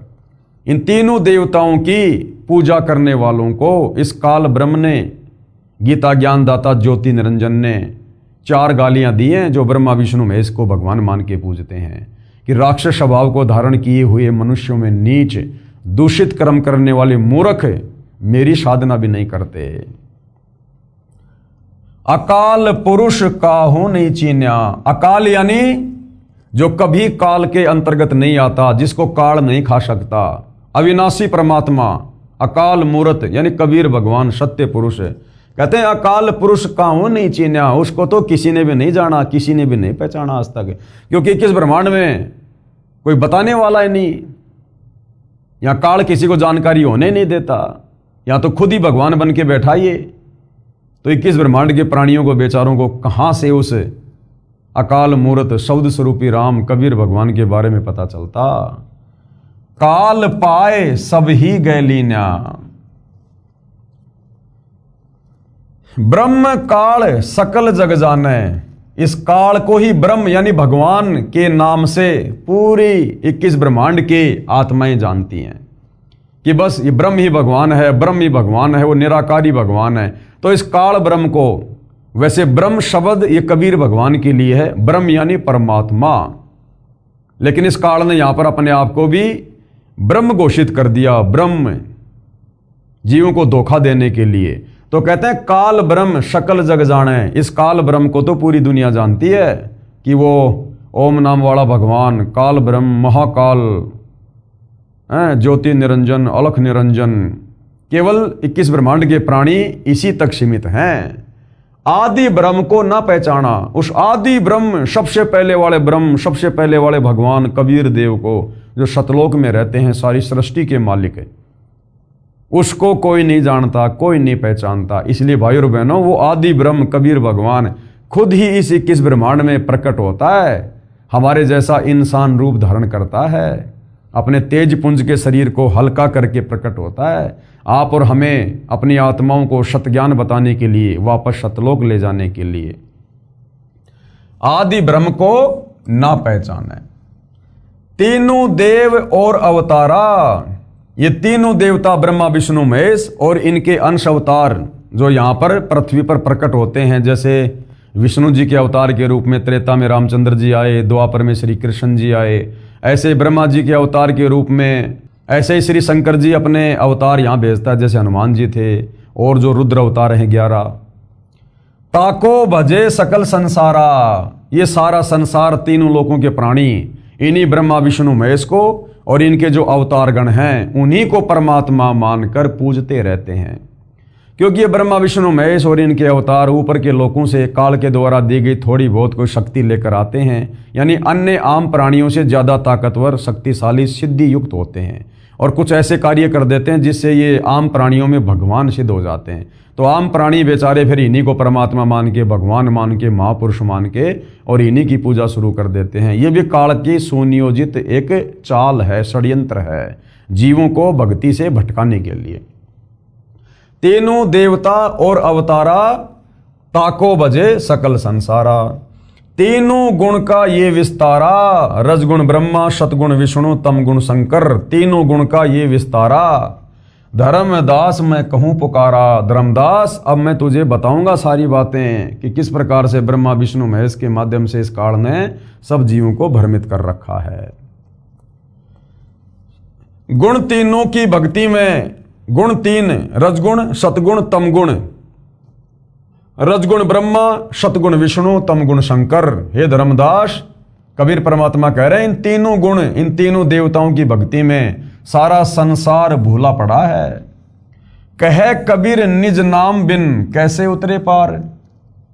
कबीर परमात्मा कह रहे हैं बिना वास्तविक नाम के, जिस नाम से मोक्ष होगा, वापस सतलोक जाओगे, उस वास्तविक नाम के बिना, जिसका जिक्र गीता अध्याय 17 श्लोक 23 में है, ओम तत् सत इति निर्देशे ब्रह्मण त्रिविध समर्थे। कहते हैं जब तक वो ओम तत् सत वाला जो ओरिजिनल नाम है, जो गीता जी में संकेत में लिखा हुआ है, उसको तत्वदर्शी संत ही खोल के बताएगा। जब तक वो नाम तत्वदर्शी संत से नहीं मिलेगा तब तक जीव आत्मा की मुक्ति नहीं हो सकती। कैसे उतरे पार, पार उतरना यानी सतलोक चले जाना। तो गुरुदेव भगवान हमें कितने बढ़िया तरीके से सरलार्थ करके परमेश्वर ने लिख कर समझाया है, देखिएगा। उपरोक्त अमृतवाणी में, जो अमृतवाणी अभी हमने कबीर परमेश्वर जी की ये पढ़ी है, उपरोक्त अमृतवाणी में परमेश्वर कबीर साहिब जी अपने निजी सेवक श्री धर्मदास साहिब जी को कह रहे हैं कि धर्मदास, ये सर्व संसार तत्व ज्ञान के अभाव से विचलित है। किसी को पूर्ण मोक्ष मार्ग तथा पूर्ण सृष्टि रचना का ज्ञान नहीं है। इसलिए मैं आपको मेरे द्वारा रची सृष्टि की कथा सुनाता हूं, क्योंकि उस परमेश्वर कबीर के द्वारा रची गई सृष्टि की कहानी वो परमात्मा स्वयं ही सुना सकता है, दूसरा कोई नहीं बता सकता। बुद्धिमान व्यक्ति तो तुरंत समझ जाएंगे, परंतु जो सर्व परमाणु को देखकर भी नहीं मानेंगे। यानी अब आगे आपको जो अमृतवाणी आपने पढ़ी है सृष्टि रचना को लेकर, जो सत्य कथा, अमर कथा, ये सारी बातें आपको हिंदुओं के धर्मशास्त्रों में लिखी हुई बताएंगे। तो कबीर परमेश्वर ने कहा कि धर्मदास, अगर आंखों सारे प्रमाण देखकर भी कोई नहीं मानेगा, वो तो मूर्ख प्राणी है, वो तो काल का गुलाम है। और जो सारे प्रमाण देकर स्वीकार कर लेगा, समझ लेना वो भक्ति का अधिकारी जीव है। परंतु जो सारे प्रमाणों को देखकर भी नहीं मानेंगे, वे तो नादान प्राणी, काल प्रभाव से प्रभावित है, वे भक्ति योग्य नहीं हैं। अब मैं बताता हूं तीनों भगवानों ब्रह्मा जी, विष्णु जी तथा शिव जी की उत्पत्ति कैसे हुई, यानी इनका जन्म कैसे हुआ। इनकी माता जी तो अष्टंगी यानी दुर्गा है, माँ अष्टंगी, पिता निरंजन, तथा इनका पिता ज्योति निरंजन है। इसका नाम ज्योति निरंजन क्यों पड़ा? जब परमात्मा ने सतलोक में इसको अंडे से उत्पन्न किया तो उस समय इसमें ज्योति थी, इसमें वो प्रकाश निकला, नूर था इसका भी, जिस कारण से इसको ज्योति निरंजन नाम दिया गया। तो इनका जो पिता है वो कौन है? ज्योति निरंजन, ये ब्रह्म, ये काल। पहले ब्रह्म की उत्पत्ति अंडे से हुई, फिर दुर्गा की उत्पत्ति हुई। दुर्गा के रूप पर आसक्त होकर काल ब्रह्म ने गलती यानी छेड़छाड़ की, जिसको दुराचार की संज्ञा दी गई है। तब दुर्गा को और क्या कहते हैं? प्रकृति। दुर्गा का और क्या नाम है? प्रकृति। हमारे ही पुराणों में, देवी पुराण में दुर्गा का अन्य नाम है अष्टंगी, आदि माया और प्रकृति, शिवा। गीता अध्याय 14 श्लोक नंबर 3 और 5 में ये गीता ज्ञानदाता काल ब्रह्म दुर्गा को क्या कह रहा है? प्रकृति, यानी मैं अपनी प्रकृति के गर्भ में बीज स्थापित करता हूं जिससे सबकी उत्पत्ति होती है। ने इसके पेट में शरण ली, यानी दुर्गा ने, प्रकृति ने इसके पेट में शरण ली। जब सतलोक में ये छेड़छाड़ करने की कोशिश कर रहा था तो दुर्गा ने सूक्ष्म रूप बनाकर इसके पेट में शरण ली। और परमात्मा कह रहे हैं मैं वहां गया जहां ज्योति निरंजन काल था, तब भवानी को ब्रह्म यानी ज्योति निरंजन के पेट से निकालकर 21 ब्रह्मांड समेत 16 संकोश की दूरी पर भेज दिया। ज्योति निरंजन यानी धर्मराज ने प्रकृति देवी यानी दुर्गा के साथ भोग विलास किया। इन दोनों के सहयोग से यानी पति पत्नी व्यवहार से तीनों गुणों श्री ब्रह्मा जी, श्री विष्णु जी तथा श्री शिव जी की उत्पत्ति हुई। इन्हीं तीनों गुणों रजगुण ब्रह्मा जी, सतगुण विष्णु जी, तमगुण शिव जी की ही पूजा करके सर्व प्राणी काल जाल में फंसे हैं। जब तक वास्तविक मंत्र नहीं मिलेगा, गीता अध्याय 17 श्लोक 23 वाला ओम तत्सत, तब तक पूर्ण मोक्ष कैसे होगा। ओम नाम से तो केवल हम काल के 21 ब्रह्मांड में रहेंगे, क्योंकि ओम मंत्र काल का है, काल तक की साधना है। ओम नाम की साधना करके जाएंगे इसके ब्रह्मलोक में। गीता अध्याय 8 श्लोक 16 में कहता है कि ब्रह्मलोक पर्यंत सर्वलोक पुनरावर्ती में है, यानी ब्रह्मलोक में गया हुआ भगत भी वापस जन्म मरण में आएगा। तो जो वास्तव में जो मुक्ति का मंत्र है वो है ओम तत्सत, जो संकेत में गीता में लिखा है। तत्वदर्शी संत ही उसको खोल कर बताएगा। कहने का मतलब है वर्तमान में धरती पर वह तत्वदर्शी संत सतगुरु रामपाल जी हैं, और उनकी शरण में आकर वो वास्तविक मंत्र लिए बिना आप और हमारा छुटकारा काल के 21 ब्रह्मांड से, जन्म मरण से, लक 84 की पीड़ा से, नरक के कष्ट से, तपतशिला के दुख दर्द से नहीं हो सकता। विशेष अब कबीर जी के वकील जनता की अदालत में जनता को क्या कह रहे हैं। विशेष भगत जन विचार करें कि श्री ब्रह्मा जी, श्री विष्णु जी तथा श्री शिव जी की स्थिति अविनाशी बताई गई है। यानी श्री कृष्ण जी उर्फ विष्णु जी के वकील जनता की अदालत में हमारे हिंदू धर्म गुरु, वो श्री ब्रह्मा विष्णु महेश को अविनाशी कह रहे थे कि हमारे धर्मशास्त्रों में लिखा है, गीता में लिखा है कि ये तीनों देवता ब्रह्मा विष्णु महेश ये अजरो अमर है, अविनाशी हैं, इनके कोई माता पिता नहीं है। जबकि कबीर परमेश्वर जी की वाणी सिद्ध कर रही है, आगे जिसका समर्थन हमारे धर्म ग्रंथ भी करेंगे। तो क्या कह रहे हैं कबीर जी के वकील सतगुरु रामपाल जी। भगत जन विचार करें कि श्री ब्रह्मा जी, श्री विष्णु जी तथा श्री शिव जी की स्थिति अविनाशी बताई गई है। सर्व हिंदू समाज अभी तक तीनों परमात्माओं को अजर अमर व जन्म मृत्यु रहित मानते रहे कि ये तो अजर अमर है, कभी मरते नहीं है, इनका कोई जन्म मरण नहीं होता ब्रह्मा विष्णु महेश का। जबकि ये तीनों नाशवान हैं, इन तीनों का नाश होता है, ये जन्मते भी हैं और मरते भी हैं। इनके जो पिता हैं वो काल रूपी ये ब्रह्म है तथा माता दुर्गा यानी प्रकृति, जिसको अष्टंगी भी कहते हैं। जैसा आपने पहले उन परमाणु में पढ़ा, क्योंकि पहले इसी पुस्तक में सारे प्रमाण देवी पुराण से दिखा दिए गए हैं कि तीनों देवताओं की माता है दुर्गा और इनका पिता है काल ब्रह्म। श्री देवी पुराण 3रा स्कंद पेज नंबर 123 और 24। ये ज्ञान अपने शास्त्रों में भी विद्यमान है, परंतु हिंदू समाज के ये कलयुगी गुरुओं, ऋषियों, संतों को ज्ञान नहीं। जो अध्यापक पाठ्यक्रम यानी सिलेबस से ही अपरिचित है वह अध्यापक ठीक नहीं, विद्वान नहीं है, विद्यार्थियों के भविष्य का शत्रु है। इसी प्रकार जिन धर्मगुरुओं को अभी तक ये नहीं पता कि श्री ब्रह्मा, श्री विष्णु तथा श्री शिव के माता पिता कौन हैं, तो वे गुरु, ऋषि, संत ज्ञानहीन हैं। उनको हिंदू धर्म के सिलेबस का ज्ञान नहीं है, शास्त्रों का ज्ञान नहीं है, जिस कारण से सर्व भगत समाज को शास्त्र विरुद्ध ज्ञान यानी लोकवेद अर्थात दंत कथा सुनाकर, यानी हमारे धर्म ग्रंथों में भक्ति और भगवान पूजा पाठ के बारे में क्या लिखा है उसके विपरीत जो भक्ति करवाई जाती है उसको लोकवेद और दंत कथा और शास्त्र विरुद्ध कहा जाता है। दंत कथा सुनाकर अज्ञान से परिपूर्ण कर दिया। शास्त्र विधि विरुद्ध भक्ति साधना करवा के, शास्त्र विरुद्ध यानी चारों वेद, गीता, 18 पुराणों के विरुद्ध विपरीत मंत्र दे दिए, विपरीत कहानियां सुना दी और भगत समाज में उल्टी साधना फैला दी। शास्त्र विरुद्ध भक्ति साधना करा के और परमात्मा के वास्तविक लाभ यानी पूर्ण मोक्ष से वंचित रखा। सबका मानव जन्म नष्ट कर दिया। क्योंकि मरने के बाद फिर क्या होगा?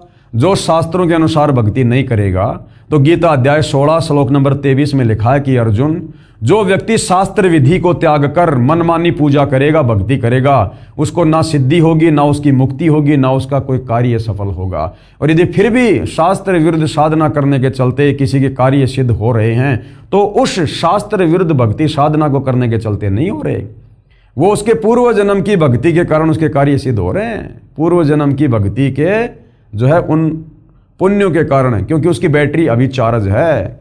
जिस प्रकार आप जी ने बैटरी को चार्ज कर लिया, उसके बाद आप उसका लाइट से कनेक्शन हटा दो, इन्वर्टर से कनेक्शन हटा दो, फिर भी बैटरी अपना काम करेगी जब तक उसकी क्षमता है, उसमें चार्ज है। लेकिन आगे फिर चार्ज खत्म होने के बाद, क्योंकि वो लाइट में नहीं लगी हुई है, जिस कारण से सारी सुविधा बंद होगी। तो वर्तमान में किसी भी धर्म गुरु के पास में वास्तविक जो साधना है उसका वो कनेक्शन नहीं है। उल्टी साधना बता रहे हैं कि हम आपको जो नाम दे रहे हैं उससे मोक्ष होगा, मुक्ति होगी, यही नाम है।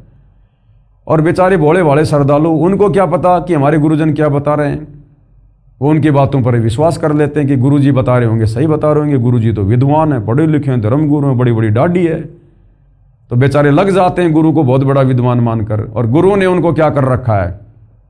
गुरु ने उनको शास्त्र विरुद्ध साधना दे रखी है।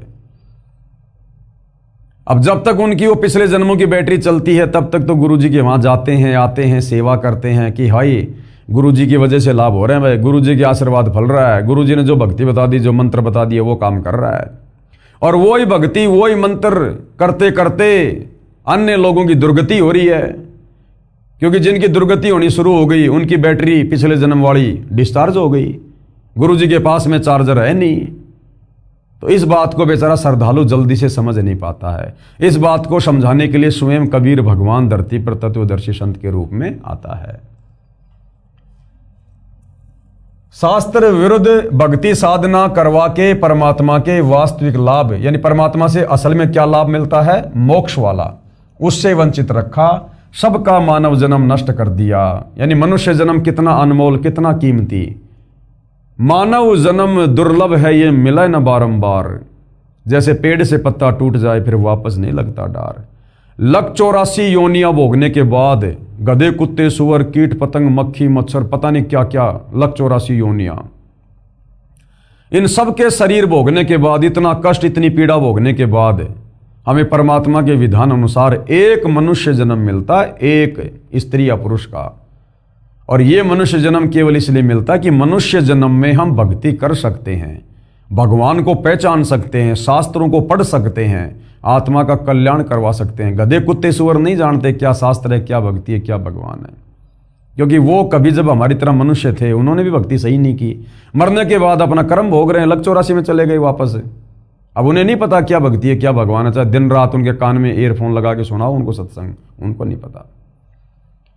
तो इसी प्रकार आप और हमें आज जो ये 184 योनि से भिन्न जो ये मनुष्य जन्म दिया है, परमात्मा ने अपने जैसा शरीर दिया है, उस नारायण ने जो ये नर दे दी हमें, ये केवल भगवान प्राप्ति के लिए, शास्त्र अनुकूल साधना करके यहां से पीछा छुड़वाने के लिए, काल के जाल से बाहर निकलने के लिए।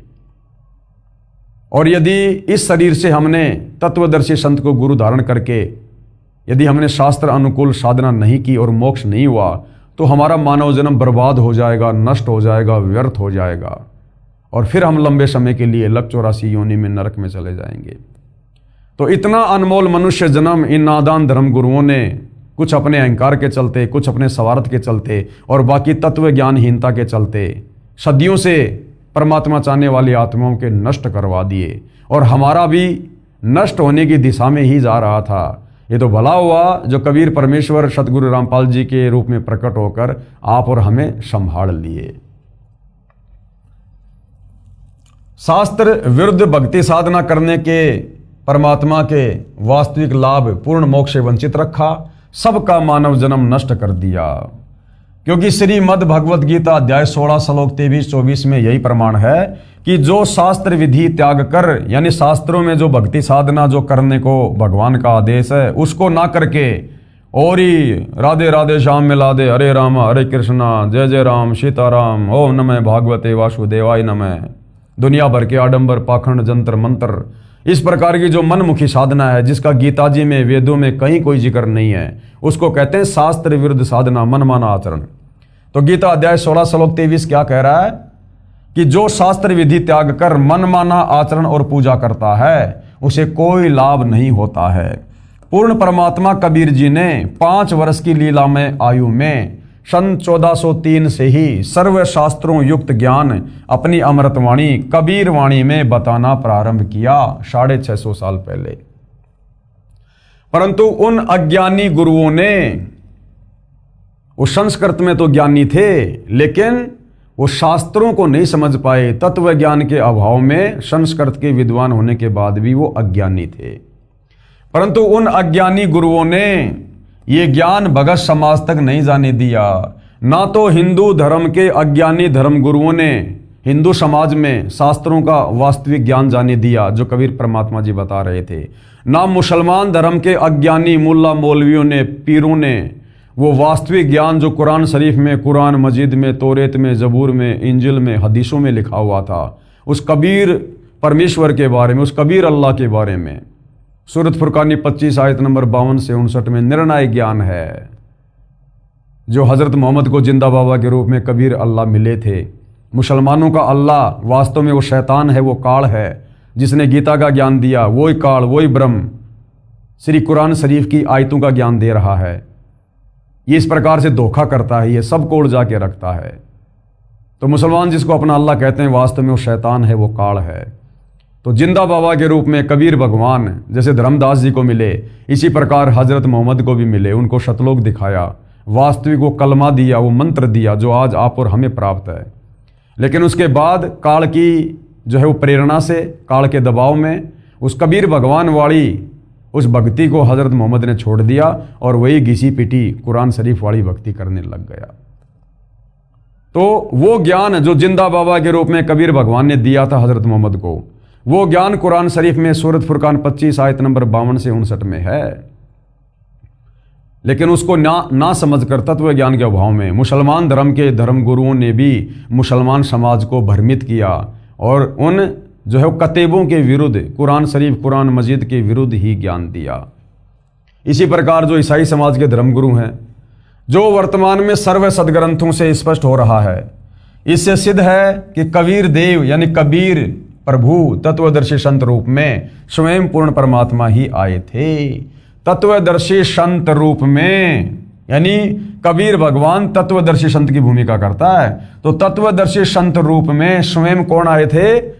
पूर्ण परमात्मा कबीर ही आए थे। तो आज तत्वदर्शी संत के रूप में कौन आए हुए हैं? स्वयं कबीर परमात्मा ही। क्योंकि सतलोक के बारे में, सृष्टि रचना के बारे में, इस काल के कर्म कुकर्मों के बारे में, शास्त्र अनुकूल साधना के बारे में 21 ब्रह्मांड में तो किसी को ज्ञान नहीं है। ये काल किसी तक जानकारी जाने नहीं देता। चारों वेदों में केवल उस परमात्मा की जानकारी है, लेकिन उसकी प्राप्ति का मंत्र नहीं है। प्राप्ति का मंत्र केवल ओम है, इस काल तक की साधना है।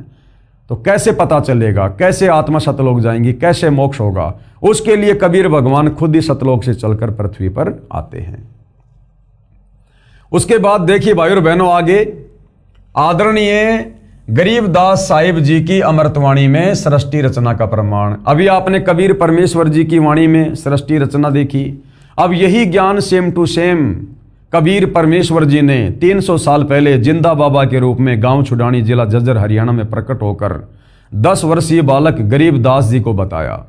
गरीबदास जी की रुचि को देखकर परमात्मा उसके शरीर से आत्मा निकालकर सतलोक ले गए। सतलोक दिखाया, उसका ज्ञान योग खोला, नीचे के सर्व ब्रह्मांड दिखाए, काल बैठा हुआ दिखाया 21वें ब्रह्मांड में, दुर्गा का लोक दिखाया, ब्रह्मा विष्णु महेश के लोक दिखाए, धर्मराय का लोक दिखाया। उसके बाद उन्हें वापस उनके शरीर में छोड़ा और उसके बाद आदरणीय गरीबदास जी ने 24,000 वाणियों युक्त अमर ग्रंथ सदग्रंथ साहिब को लिखवाया, जिसको 5वां वेद सूक्ष्म वेद कहते हैं। तो सूक्ष्म वेद यानी गरीबदास जी की वाणी में भी सृष्टि रचना का ज्यों का त्यों प्रमाण है। आदि रमणी सदग्रंथ पेज नंबर 690 से 692 में, और क्या लिखा हुआ है देखिएगा। आदि रमणी अदली सारा और जादिन होते धुंधुकारा। यानी जिस समय यहाँ ना कोई 21 ब्रह्मांड था, ना कोई लोक था, अंधकार ही अंधकार था, 21 ब्रह्मांड रूपी कोई सृष्टि नहीं थी, केवल वो अविनाशी लोक था, सतलोक था। सत्य पुरुष की न्या प्रकाशा, उसके बाद उस परमपिता परमेश्वर ने सृष्टि की। हम होते तकत कबीर खवाशा, तो लोग बोले फिर आप कहाँ थे उस समय जब सब कुछ अंधकार ही अंधकार था, कुछ ही नहीं था, तो फिर भाई गरीबदास जी आप कहाँ थे उस समय? तो गरीबदास जी कह रहे हैं हम होते तकत कबीर खवाशा, हम उस समय कबीर परमात्मा के लोक में, अमर लोक में हम उनके नौकर थे, हम उनके तकत के पास में थे, सिंहासन के पास में थे। मन मोहिनी सिरजी माया, सृष्टि रचना के माध्यम से बता रहे हैं संक्षेप में कि मन मोहिनी यानी मन को मोह लेने वाली उस हंस आत्मा का जिसने सबसे पहले काल के साथ जाने के लिए हाथ खड़ा किया, कबीर परमात्मा ने एक सुंदर युवती, एक लड़की बनाई, युवा शरीर बनाया, सुंदर शरीर बनाया, जिसने इस काल का मोह हर लिया और सत्य पुरुष एक ख्याल बनाया। धर्मराज सिरजे दरबानी, धर्मराज की भी परमात्मा ने अंडे से उत्पत्ति की और 64 युग तप सेवा ठानी। और जब इसने 64 युग तप किया, वैसे इसने 3 बार तप किया था क्योंकि यह संक्षेप में सृष्टि रचना की जानकारी दी जा रही है। सबसे पहले सतलोक में इस काल में 70 युग तप किया, जिसके बदले में परमात्मा ने 21 ब्रह्मांड दिए। फिर दोबारा इसने 70 युग तप किया, जिसके बदले में 3 गुण और 5 ये तत्व दिए, सृष्टि रचना की सामग्री दी। चौथी बार इसने 64 युग तप किया, जिसके बदले में फिर हम सभी आत्माएं इसके लोक में आ गई। धर्मराज सिरजे दरबानी 64 युग तप सेवा ठानी और पुरुष पृथ्वी जाकू दीनी, पुरुष यानी कबीर भगवान ने, और ये पृथ्वी यानी ये टुकड़ा 21 ब्रह्मांड का इस काल को दिया। और राज करो देवा आदीनी, और कबीर भगवान ने कहा कि भैया सत का राज करना, इन आत्माओं को दुखी मत करना। तो काल बोला पिताजी सत का राज करूंगा, जो जैसा कर्म करेगा वैसा ही फल दूंगा। सत का राज धर्म राय करही और अपना किया सबे दंड भरही। ब्रह्मांड 21 राज तुम दीन्या, कबीर परमात्मा बोले कि मैंने तेरे को 21 ब्रह्मांड का राज्य दे दिया। मन की इच्छा सब जुग लीन्या, जो तूने इच्छा जाहिर की तेरे को सब कुछ दे दिया है मैंने तेरे तप के बदले में। माया मूल रूप एक छाजा, परमात्मा ने वो माया बनाई, आदि माया दुर्गा, और मोही लिए जिन्हू धर्मराजा, जिसने काल को मोह लिया रजोगुण के प्रभाव से, काल उस पर आकर्षित हो गया, मोहित हो गया। धर्म का मन चंचल चित धारा, दुर्गा के युवा शरीर को, सुंदर शरीर को देखकर धर्म यानी काल का मन चंचल हो गया, यानी काल आपे से बाहर हो गया विषय वासनाओं के अंतर्गत आकर, और मन माया का रूप विचारा, और दुर्गा के ऊपर आसक्त होकर उसके साथ में बदतमीजी यानी बलात् करने का प्रयास किया। चंचल चेरी चपल चिरागा, या के पर से सर बस जा गया, यानी सारा काम बिगाड़ लिया उसके पीछे लग के। धर्मराय किया मन का भागी, विषय वासना संग से जागी, मन के वशीभूत हो गया, कामदेव के वशीभूत हो गया और विषय वासना जागृत हो गई। अब शंका होगी मन में कि भाई सतलोक में तो ये तीनों गुण है ही नहीं, वहाँ तो विषय वासना है ही नहीं, तो धर्मराज के अंदर कैसे आ गई विषय वासना? देखो भाई और बहनों, जो गलती करेगा वो सजा पाएगा। सतलोक में सब कुछ है, आप ये ना सोचो कि सतलोक में कुछ है नहीं, वहाँ सब कुछ है। यहाँ 21 ब्रह्मांड में जो भी कुछ है ये सतलोक से ही आया है। ये सतलोक की पृथ्वी का एक टुकड़ा है, वहाँ पर हर चीज़ नूरी है। इसको श्राप लगने के बाद यहाँ पर आकर ये 5 तत्व में विलीन हो गई, वरना ये जितने भी ये पहाड़ वगैरह हम देख रहे हैं ना, ये सारे वहाँ पर हीरे मोती लाल के हैं, लेकिन यहाँ आते ये 5 तत्व में हो गए। तो सतलोक में सब कुछ है। तो 5 तत्व और 3 गुण ये सतलोक से ही काल को मिले थे, कूरम के मुकुट से। लेकिन इसने अगर ये आधीनी से मांगता तो ये प्रभाव इसके ऊपर नहीं होता, लेकिन इसने जबरदस्ती की, इसने बेअदबी की, इसने गलती की, कूरम के मुकुट को जबरदस्ती हिला दिया, और बीज रूप में जो ये 3 गुण रज सत और तम और 5 ये तत्व पृथ्वी अग्नि जल वायु आकाश, ये बीज रूप में सूक्ष्म रूप में थे, जो ये लेकर वहां से भाग लिया। तो इसने गलती करी, सतलोक के विधान को तोड़ा इसने, जिस कारण से ये गुण इसके ऊपर हावी हो गए, इसके ऊपर हावी हो गए। अब जैसे हमारे घर में लाइट है, अब लाइट है तो लाइट से यदि हम अच्छा काम लेंगे तो लाइट हमें जूस बना के देगी, चक्की से हम लोग आटा पीसेंगे, ट्यूबलाइट जलाएंगे। लाइट से हम बहुत सारे काम करते हैं जो हमारे लिए फायदेमंद हैं। अब उस बिजली के तार को यदि कोई हाथ लगा के बैठ जाएगा तो क्या होगा? वही लाइट जो हमें फायदा पहुंचा रही है वो जान से मार देगी, उठा के पटक देगी। तो इसी प्रकार सतलोक में हर वस्तु है, जो जैसा उपयोग करेगा, जो जैसी गलती करेगा, मालिक के विधान अनुसार वो वैसी सजा पाएगा। तो इस काल ने, धर्मराय ने बेअदबी की अपने बड़े भाई कूरम के साथ में। कूरम ने कहा था भाई एक बार रुक जा, मैं पिताजी से आज्ञा ले लेता हूँ, फिर दे दूंगा तेरे को, अगर गुरुजी बोल देंगे तो, अगर हमारे कबीर भगवान बोल देंगे तो। इसने धैर्य धारण नहीं किया। कूरम जब ध्यान लगाने लगा तो इसने मुकुट पकड़ के हिला दिया और लेके भाग लिया सामग्री, जिस कारण से ये गुण इसके ऊपर हावी हो गए। अन्यथा सतलोक में रजोगुण का, सतोगुण का, तमोगुण का किसी के ऊपर कोई प्रभाव नहीं है। इसका एक उदाहरण दिया परमात्मा ने बहुत बढ़िया, कैसे नहीं है। जैसे हमारे घर में कोई 3 साल का बच्चा है, 4 साल या 5 साल तक का बच्चा है, तो 5 साल तक के बच्चे में रजोगुण बिल्कुल भी नहीं होता, रत्ती भर भी, चाकर भी नहीं हो सकता। वो बच्चा अपनी माँ के साथ में नंगा नहाता है, उसकी माँ भी उसके साथ में बाथरूम में नहाती है। 3, 4, 5 साल तक की बेटी को बाप बाथरूम में नंगी करके जो है वो नहलाता है, लेकिन उस बेटी के मन में रजोगुण की जो है छटांग भी नहीं होती है, ना उस बेटे में होती। ऐसे ही सतलोक में हम इन तीनों गुणों के जो प्रभाव हैं इनसे दूर रहते हैं। वहां शौपन में भी ये तीनों गुण हमारे ऊपर हावी नहीं है। धर्मराय किया मन का भागी और विषय वासना संग से जागी। आदि पुरुष अदली अनरागी। आदि पुरुष सबसे पहले वाला परमात्मा कबीर भगवान, और अदली यानी वो न्यायकारी परमात्मा है। न्यायकारी, सबके साथ बिल्कुल न्याय करता है। अनुरागी, सबके अंदर प्यार प्रेम रखने वाला, लेकिन वो प्यार प्रेम मोह ममता वाला नहीं है।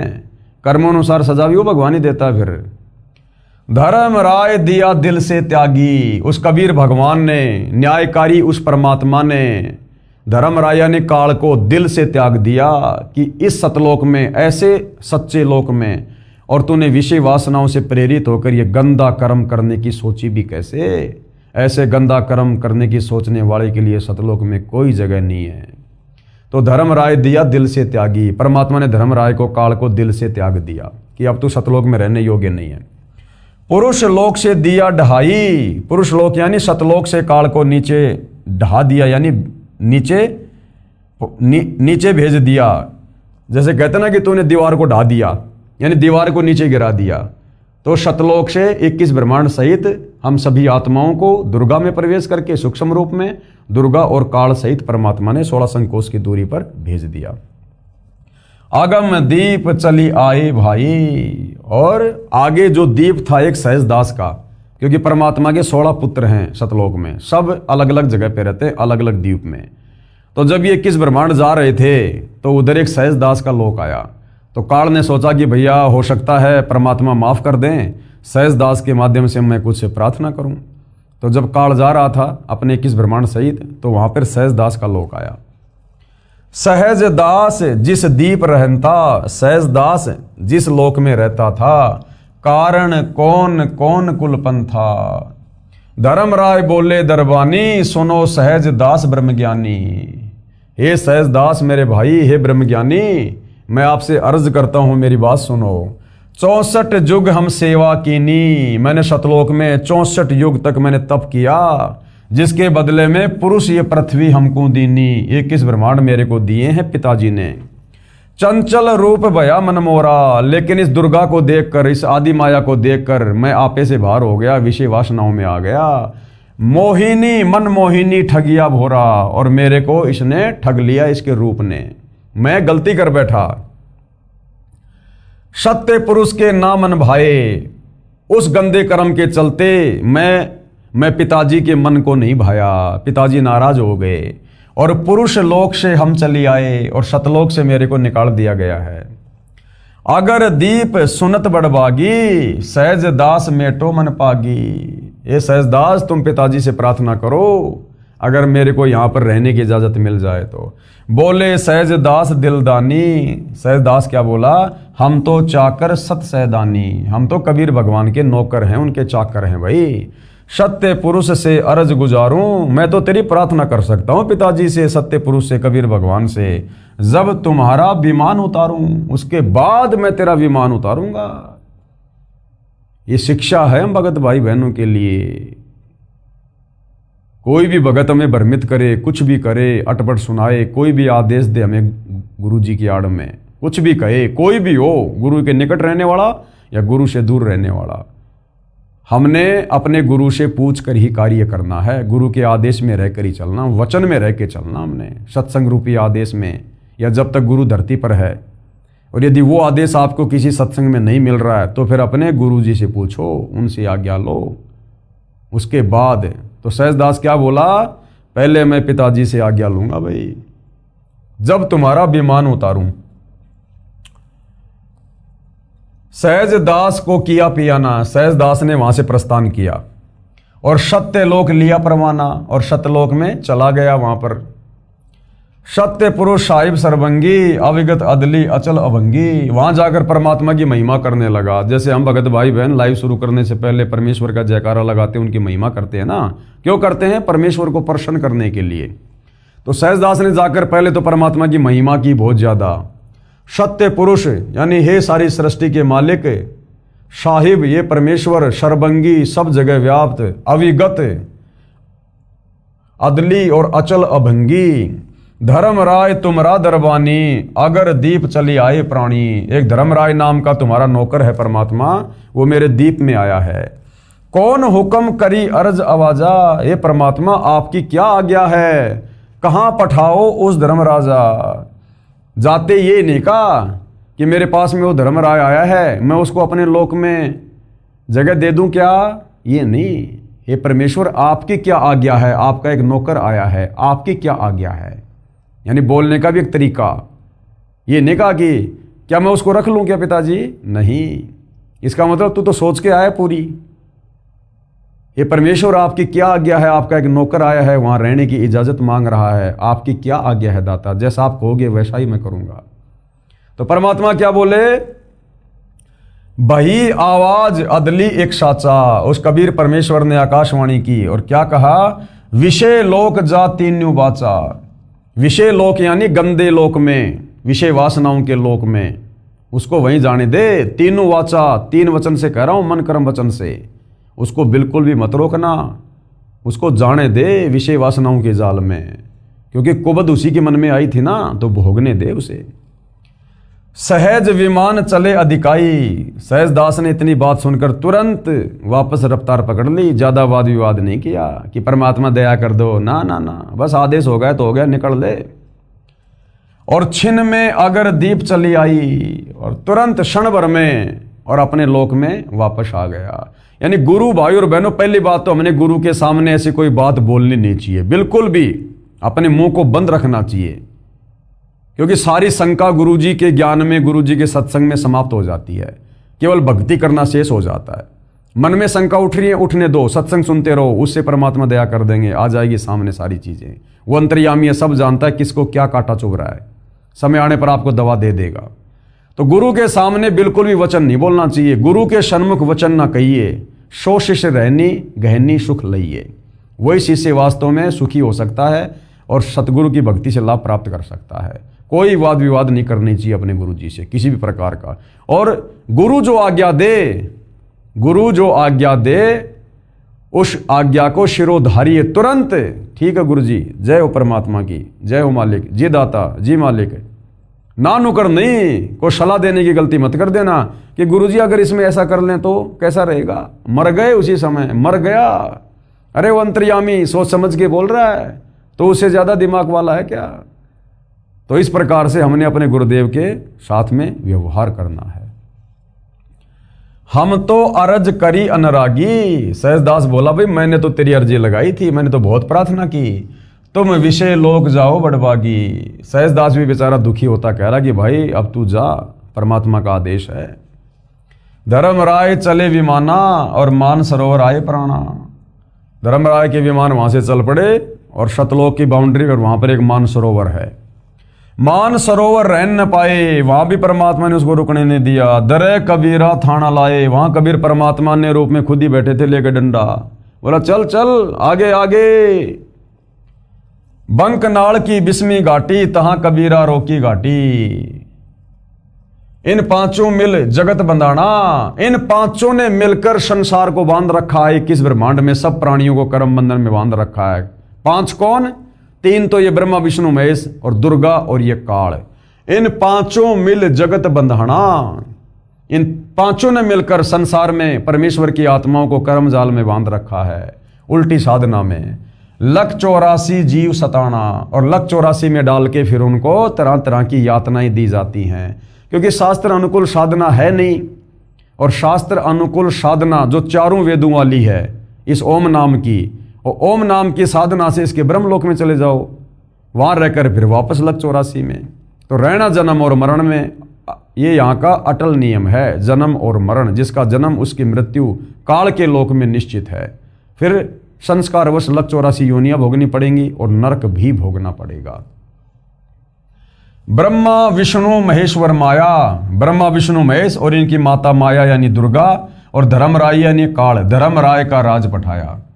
इन चारों ने धर्मराज के इस ढमढमे को ये चला रहे हैं चारों। कौन? ब्रह्मा विष्णु महेश, माया यानी दुर्गा, यानी ये चारों माँ बेटे धर्मराज का राज पठाया, धर्मराज का शासन चला रहे हैं यहाँ पर, उसके भोजन की व्यवस्था कर रहे हैं। रजोगुण के प्रभाव से ब्रह्मा जी जीवों की उत्पत्ति करता है, सतोगुण के प्रभाव से विष्णु जी सबको मोह ममता में बांध के रखते हैं, और शंकर जी अंत में किसी न किसी तरीके से उनको टपका के अपने पिता काल ब्रह्म के मुंह में भेज देता है तपस्या पर। ये खोकापुर झूठी बाजी, इस काल के किस ब्रह्मांड को खोकापुर कहा है। खोकापुर यानी थोता, यहां कोई आनंद नहीं, कोई सुख नहीं है, झूठा लोभ दे रखा है यहाँ पर, झूठा सुख दे रखा हमारे को यहाँ पर। इसको थोतापुर, खोकापुर कहा है परमात्मा ने। ये खोकापुर झूठी बाजी, और भिस्त बैकुंठ दगासी साजी। भिस्त यानी स्वर्ग, बैकुंठ भी कहते हैं हमारे साथ में धोखा कर रखा है। ये धोखा नरक और स्वर्ग, भिस्त बैकुंठ दगासी साजी। कृत्रिम जीव बुलाने भाई, निज घर की तो खबर न पाई। अब यहां पर हमारे को क्या बना दिया इन्होंने? ये कृत्रिम जीव यानी बनावटी जीव बना दिए। हमारा मूल स्वरूप है आत्मा, जो आत्मा कभी मरती नहीं, आत्मा अविनाशी है। हमारे को शरीर में बांध दिया, आत्मा को शरीर दे दिया, ऊपर ये आवरण चढ़ा दिया, 5 शरीर चढ़ा दिया हमारे ऊपर काललोक में आने के बाद। स्थूल शरीर जो आप और हमारा ये शरीर है हाड़ मांस वाला, ये है स्थूल शरीर।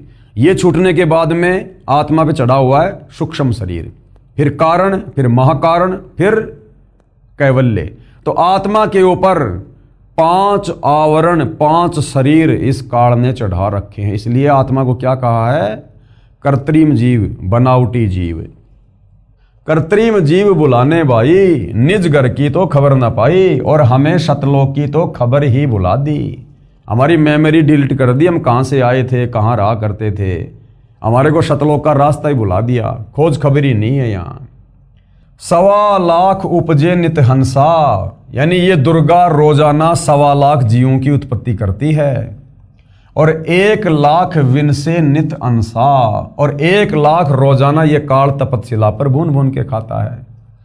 1 लाख जीव तो काल रोजाना तपस्या पर भून भून के खाता है, और 1.25 लाख ये दुर्गा रोजाना उत्पन्न करती है। अब काल यदि 1 लाख खाता है तो दुर्गा फिर ये 25% एक्स्ट्रा यानी 1.25 लाख क्यों रोजाना उत्पन्न करती है मानव शरीर?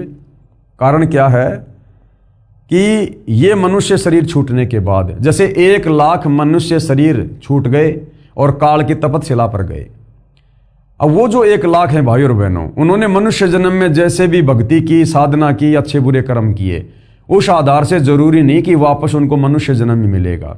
किसी को तो मनुष्य जन्म मिल गया, और बाकी अपने उन कर्मों के अनुसार पाप और पुण्य के आधार से कोई नरक में गया, कोई स्वर्ग में गया, कोई 184 में गया। तो जो आत्माएं 184 में चली गई उनकी पूर्ति करने के लिए दुर्गा ने 25% एक्स्ट्रा मनुष्य जन्म देने पड़ते हैं, ताकि काल की खुराक बराबर बनी रहे, इंसानों की कोई वो कमी ना रहे। जिस कारण काल 1 लाख खाता है और दुर्गा 25% एक्स्ट्रा जो है ये पैदा करती है। सवा लाख उपजे नित हंसा और 1 लाख विनसे नित अंसा। और ये उपती खपती और परले फेरी हर्ष शोग जोरा जमजेरी। जन्म लेना फिर मर जाना और ये परले में आ जाना।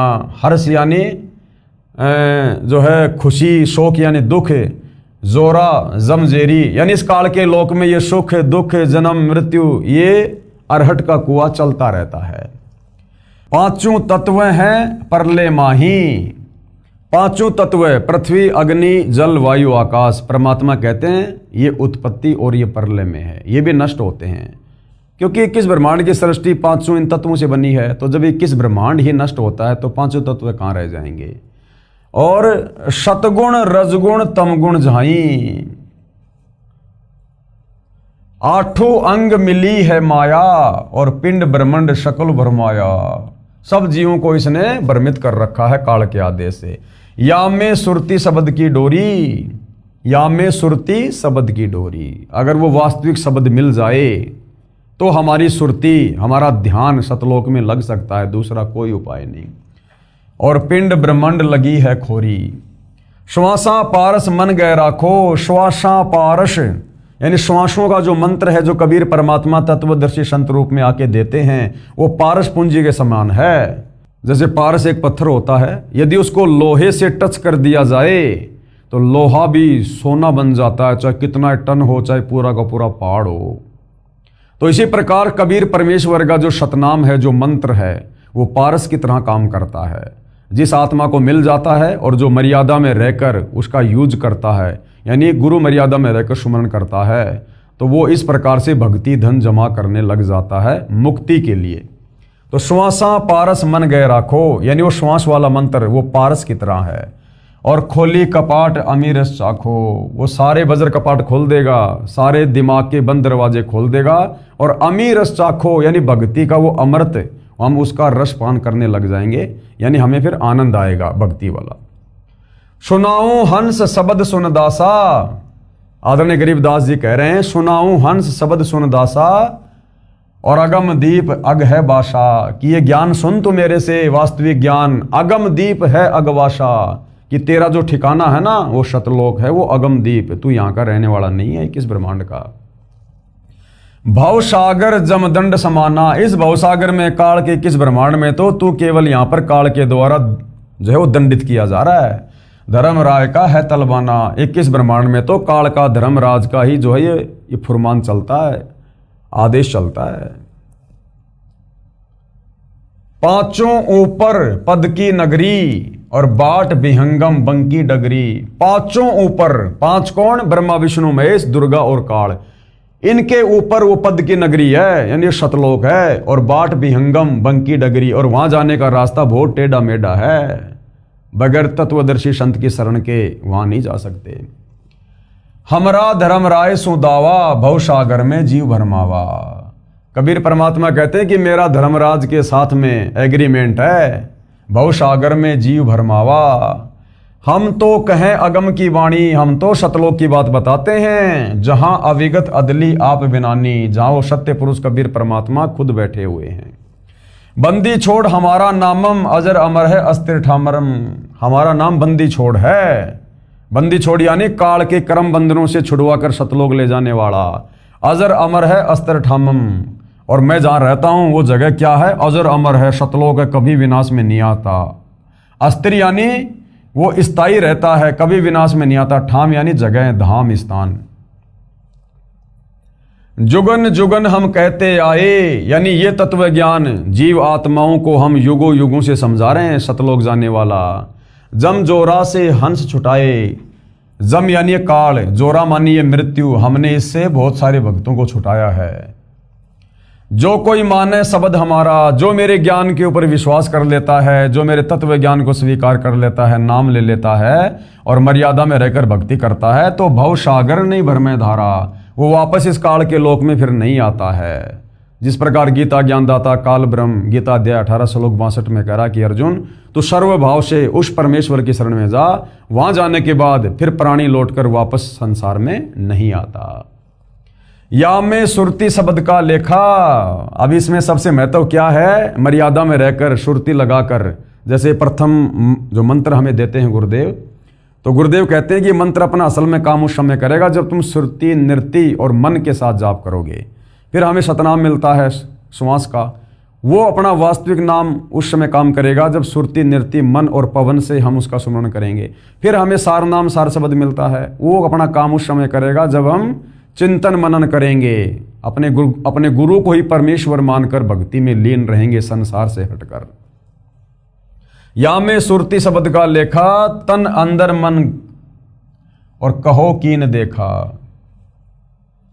दास गरीब अगम की वाणी, खोजा हंस शब्द सैदानी। ये अगम की बातें बताई हैं, तत्व ज्ञान इसको वही खोज पाता है जो हंस वास्तव में उस प्रेम से, उस परमात्मा से प्यार करता है, उस परमात्मा के शब्द से जो प्यार करता है, यानी जो उनके ज्ञान पर विश्वास करके मर्यादा में रह के भक्ति करता है। इन अमृतवाणियों का पूज्य गुरुदेव भगवान ने, यानी वर्तमान के रियल कबीर परमेश्वर जी ने किस प्रकार से सरल और यथार्थ अनुवाद करके हमें बताया है, देखिएगा। उपरोक्त अमृतवाणी का भावार्थ है, क्या भावार्थ है कि आदरणीय गरीबदास साहिब जी कह रहे हैं कि यहां पहले केवल अंधकार था, पहले यहां किस ब्रह्मांड में कुछ नहीं था, बिल्कुल अंधकार था, शून्य था, तथा पूर्ण परमात्मा कबीर साहिब जी सतलोक में तख्त सिंहासन पर विराजमान थे। ऊपर के 4 लोकों की रचना करके सतलोक में कबीर परमात्मा खुद ही सत्य पुरुष के सिंहासन पर विराजमान थे। हम वहां चाकर थे, गरीबदास जी कह रहे हैं हम वहां पर नौकर थे उनके, यानी गरीबदास जी के रूप में भाई और बहनों खुद ही कबीर परमात्मा 300 साल पहले आए थे। वो अपना डबल रोल कर रहे थे। जैसा 650 साल पहले बनारस के काशी के भंडारे में हमने जो कथा सुनी कि कबीर परमात्मा के नाम से झूठी चिट्ठियां डाल दी गई कि कबीर भंडारा करेगा, 18 लाख लोग आ गए। कबीर भगवान झोपड़ी में बैठे हैं और अपना दूसरा रूप बनाया केशव बंजारे का, और सारी व्यवस्था भंडारे की। इसी प्रकार गरीबदास जी और कबीर भगवान दोनों एक ही शक्ति हैं, वो उनका डबल रोल थे। पहले वो उदाहरण पेश कर गए क्योंकि उन्होंने सूक्ष्म वेद 5वां वेद लिखवाना था, उसकी रचना करवानी थी, तो दोनों एक ही थे, बस डबल रोल था। क्योंकि सूक्ष्म वेद की वाणी, तत्व ज्ञान की वाणी उस कबीर परमेश्वर के अलावा 21 ब्रह्मांड में कोई नहीं बोल सकता। तो गरीबदास जी अपने आप को छुपाते हुए कह रहे हैं कि मैं उस समय उस कबीर परमात्मा के दरबार में था, हम वहां पर नौकर थे। परमात्मा ने ज्योति निरंजन को उत्पन्न किया, यानी काल को उत्पन्न किया अंडे से। फिर उसके तप के प्रतिफल में 21 ब्रह्मांड उसको प्रदान कर दिए। फिर माया यानी ये प्रकृति यानी देवी दुर्गा की उत्पत्ति की। युवा दुर्गा के रूप पर मोहित होकर ज्योति निरंजन काल ब्रह्म ने दुर्गा यानी प्रकृति से बलात्कार करने की चेष्टा की। ब्रह्म यानी काल को उसकी सजा मिली, उसे शतलोक से निकाल दिया तथा श्राप लगा कि 1 लाख मानव शरीरधारी प्राणियों का प्रतिदिन आहार करेगा और 1.25 लाख उत्पन्न करेगा।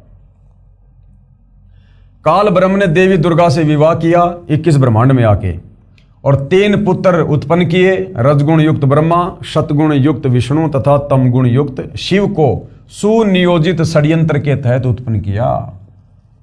संतान उत्पत्ति भी क्योंकि सुनियोजित षड्यंत्र के तहत, और वो ही वर्ती भाई और बहनों यहां पर सब प्राणियों की है। आप और हम जो संतान उत्पत्ति करते हैं, कहीं न कहीं उसका एक मकसद होता है कि बुढ़ापे में रोजी रोटी का सहारा बनेगा। तो काल ने भी 3 पुत्रों की उत्पत्ति अपनी रोजी रोटी के लिए की थी। ब्रह्मा जी को रजोगुण से युक्त कर दिया, विष्णु जी को शतोगुण से, शंकर जी को तमोगुण से, अपने भोजन के लिए। काल ब्रह्म ने अपने आहार के लिए अपने 3 पुत्रों से उत्पत्ति, स्थिति तथा संहार कार्य करवाता है। ये षड्यंत्र की पोल परम अक्षर ब्रह्म यानी सत्य पुरुष जी ने पृथ्वी पर आकर खोली। कबीर भगवान ने चारों युगों में आके, सतयुग, त्रेता, द्वापर और कलयुग में आकर इस षड्यंत्र की पोल खोली, और आज सतगुरु रामपाल जी के नाम से आकर इस षड्यंत्र की महापोल खोल रहे हैं। सब जीव अज्ञानता के कारण इन्हीं ब्रह्मा, विष्णु, शिव तथा देवी व अन्य देवताओं को पूर्ण परमात्मा मानकर भक्ति करते हैं, क्योंकि किसी को सत्य पुरुष की जानकारी है ही नहीं। काल के जाल से निकल नहीं पाते हैं, जन्म मरण के चक्कर में कष्ट उठा रहे हैं। कोई जीव काल ब्रह्म के 21 ब्रह्मांडों में सुखी नहीं है। ब्रह्मा, विष्णु तथा महेश भी यहां कष्ट पर कष्ट उठाते हैं। सुनते हैं भाई और बहनों हम इन कथाओं में, इन पुराणों में कभी तो ये राक्षस देवताओं पे चढ़ाई कर देते हैं, फिर इन देवताओं का और राक्षसों के साथ में युद्ध होता है। कभी भस्मासुर के साथ में देवी लड़ रही है, कभी ब्रह्मा, कभी विष्णु, कभी महेश हैं। वो भस्मासुर था, उसने शंकर जी से भस्म कंडा ले लिया, फिर उसी को मारने के लिए दौड़ पड़ा। शंकर जी आगे आगे दौड़ रहे हैं जान बचाने के लिए, पीछे पीछे वो भगत भाग रहा है। तो ये भी यहाँ पर सुखी नहीं है भाई और बहनों, ये भी महादुखी हैं। फिर ये नीचे जो अवतार धारण करके आते हैं, जैसे नारद ने विष्णु जी को श्राप दे दिया, जिनको हम भगवान कहते हैं। अरे भगवान पे कोई श्राप लगता है क्या? लेकिन ये भगवान नहीं थे। तो नारद जी ने, जो ब्रह्मा जी का बेटा है, उसने अपने चाचा विष्णु जी को श्राप दे दिया, और उस श्राप को भोगने के लिए विष्णु जी धरती पर रामचंद्र रूप में आए। पूरी जिंदगी यहाँ पर दुखी रहे। 14 साल का वनवास, औरत को रावण उठा ले गया, सेना इकट्ठी करके रावण को मार के अपनी स्त्री वापस लाया। वापस लाने के बाद में सीता जी को जंगल में निकाल दिया। खुद कहाँ बैठा है, बाल बच्चे कहाँ है, वो आदमी कभी सुखी हो सकता है? अंत में दुखी होकर सरयू नदी में आत्महत्या करनी पड़ी, जिसको लोग जल समाधि कहते हैं। ऐसे श्री कृष्ण जी आए हैं, जन्म लेते ही मामा उसका दुश्मन हो गया। थोड़ा सा बड़ा हुआ तो कभी पूतना मारने आ रही है, कभी काल्यावन, कभी जरासिंध, कभी शिशुपाल, कभी चाणोर, कभी केसी। बेचारा दुखी रहा। फिर महाभारत का युद्ध हो गया, 56 करोड़ यादव मर गए, श्री कृष्ण जी का खानदान नष्ट हो गया। अंत में उसके पैर में बालिया नाम के शिकारी ने, जो त्रेता युग में जो बाली वाली आत्मा थी, राम ने उसको धोखे से मारा था, द्वापर में उसका बदला देना पड़ा। उस बाली वाली आत्मा ने द्वापर में बालिया बनकर श्री कृष्ण जी के पैर में जहरीला तीर मारा, तड़प तड़प के मरा। तो ये देवता गण भी, ये ब्रह्मा विष्णु महेश भी काल के लोक में सुखी नहीं हैं। ब्रह्मा विष्णु महेश भी यहाँ कष्ट पर कष्ट उठाते हैं। इसी पुस्तक के पेज नंबर 43 पर लगी श्री देवी पुराण के प्रथम स्कंद के अध्याय 4 की फोटोकॉपी में श्री विष्णु जी ने ब्रह्मा जी से कहा कि मैं सदा तप करने में लगा रहता हूँ। तप से सिद्धि शक्ति प्राप्त करके, यानी बैटरी चार्ज करके, फिर राक्षसों से युद्ध करता रहता हूँ। जनता को दुख देने वाले दानुओं को मारता हूँ, यानी उनके विकराल शरीरों को शांत करता हूँ। कभी सौभाग्य से समय मिला तो लक्ष्मी के साथ सुखपूर्वक समय व्यतीत करता हूँ, नहीं तो तप करके इन देवताओं के साथ युद्ध ही करता रहता हूँ। इस प्रकरण से सिद्ध हो जाता है कि यहाँ सर्व प्राणी जन्म मृत्यु का कष्ट उठा रहे हैं। यदि कोई पूर्ण परमात्मा का वास्तविक शब्द, सच्चा नाम, जाप मंत्र हमारे से प्राप्त करेगा, कौन कहते हैं? गरीबदास जी, यानी तत्वदर्शी संत से, उसको काल की बंद से, यानी बंधनों से छुड़वा देंगे। हमारा बंदी छोड़ नाम है। आदरणीय गरीबदास जी अपने गुरु व प्रभु कबीर जी के आधार पर यह कह रहे हैं कि सच्चे मंत्र अर्थात सतनाम व सार शब्द की प्राप्ति कर लो, पूर्ण मोक्ष हो जाएगा। नहीं तो नकली नाम देने वाले, शास्त्र विरुद्ध ज्ञान बताने वाले संतों व महंतों की मीठी मीठी बातों में फंसकर शास्त्र विधि रहित साधना करके काल जाल में रह जाओगे, फिर कष्ट पर कष्ट उठाओगे। इस विषय में गरीबदास जी क्या कहते हैं? गरीबदास जी महाराज की वाणी। माया आदि निरंजन भाई और अपने जाए आपे खाई।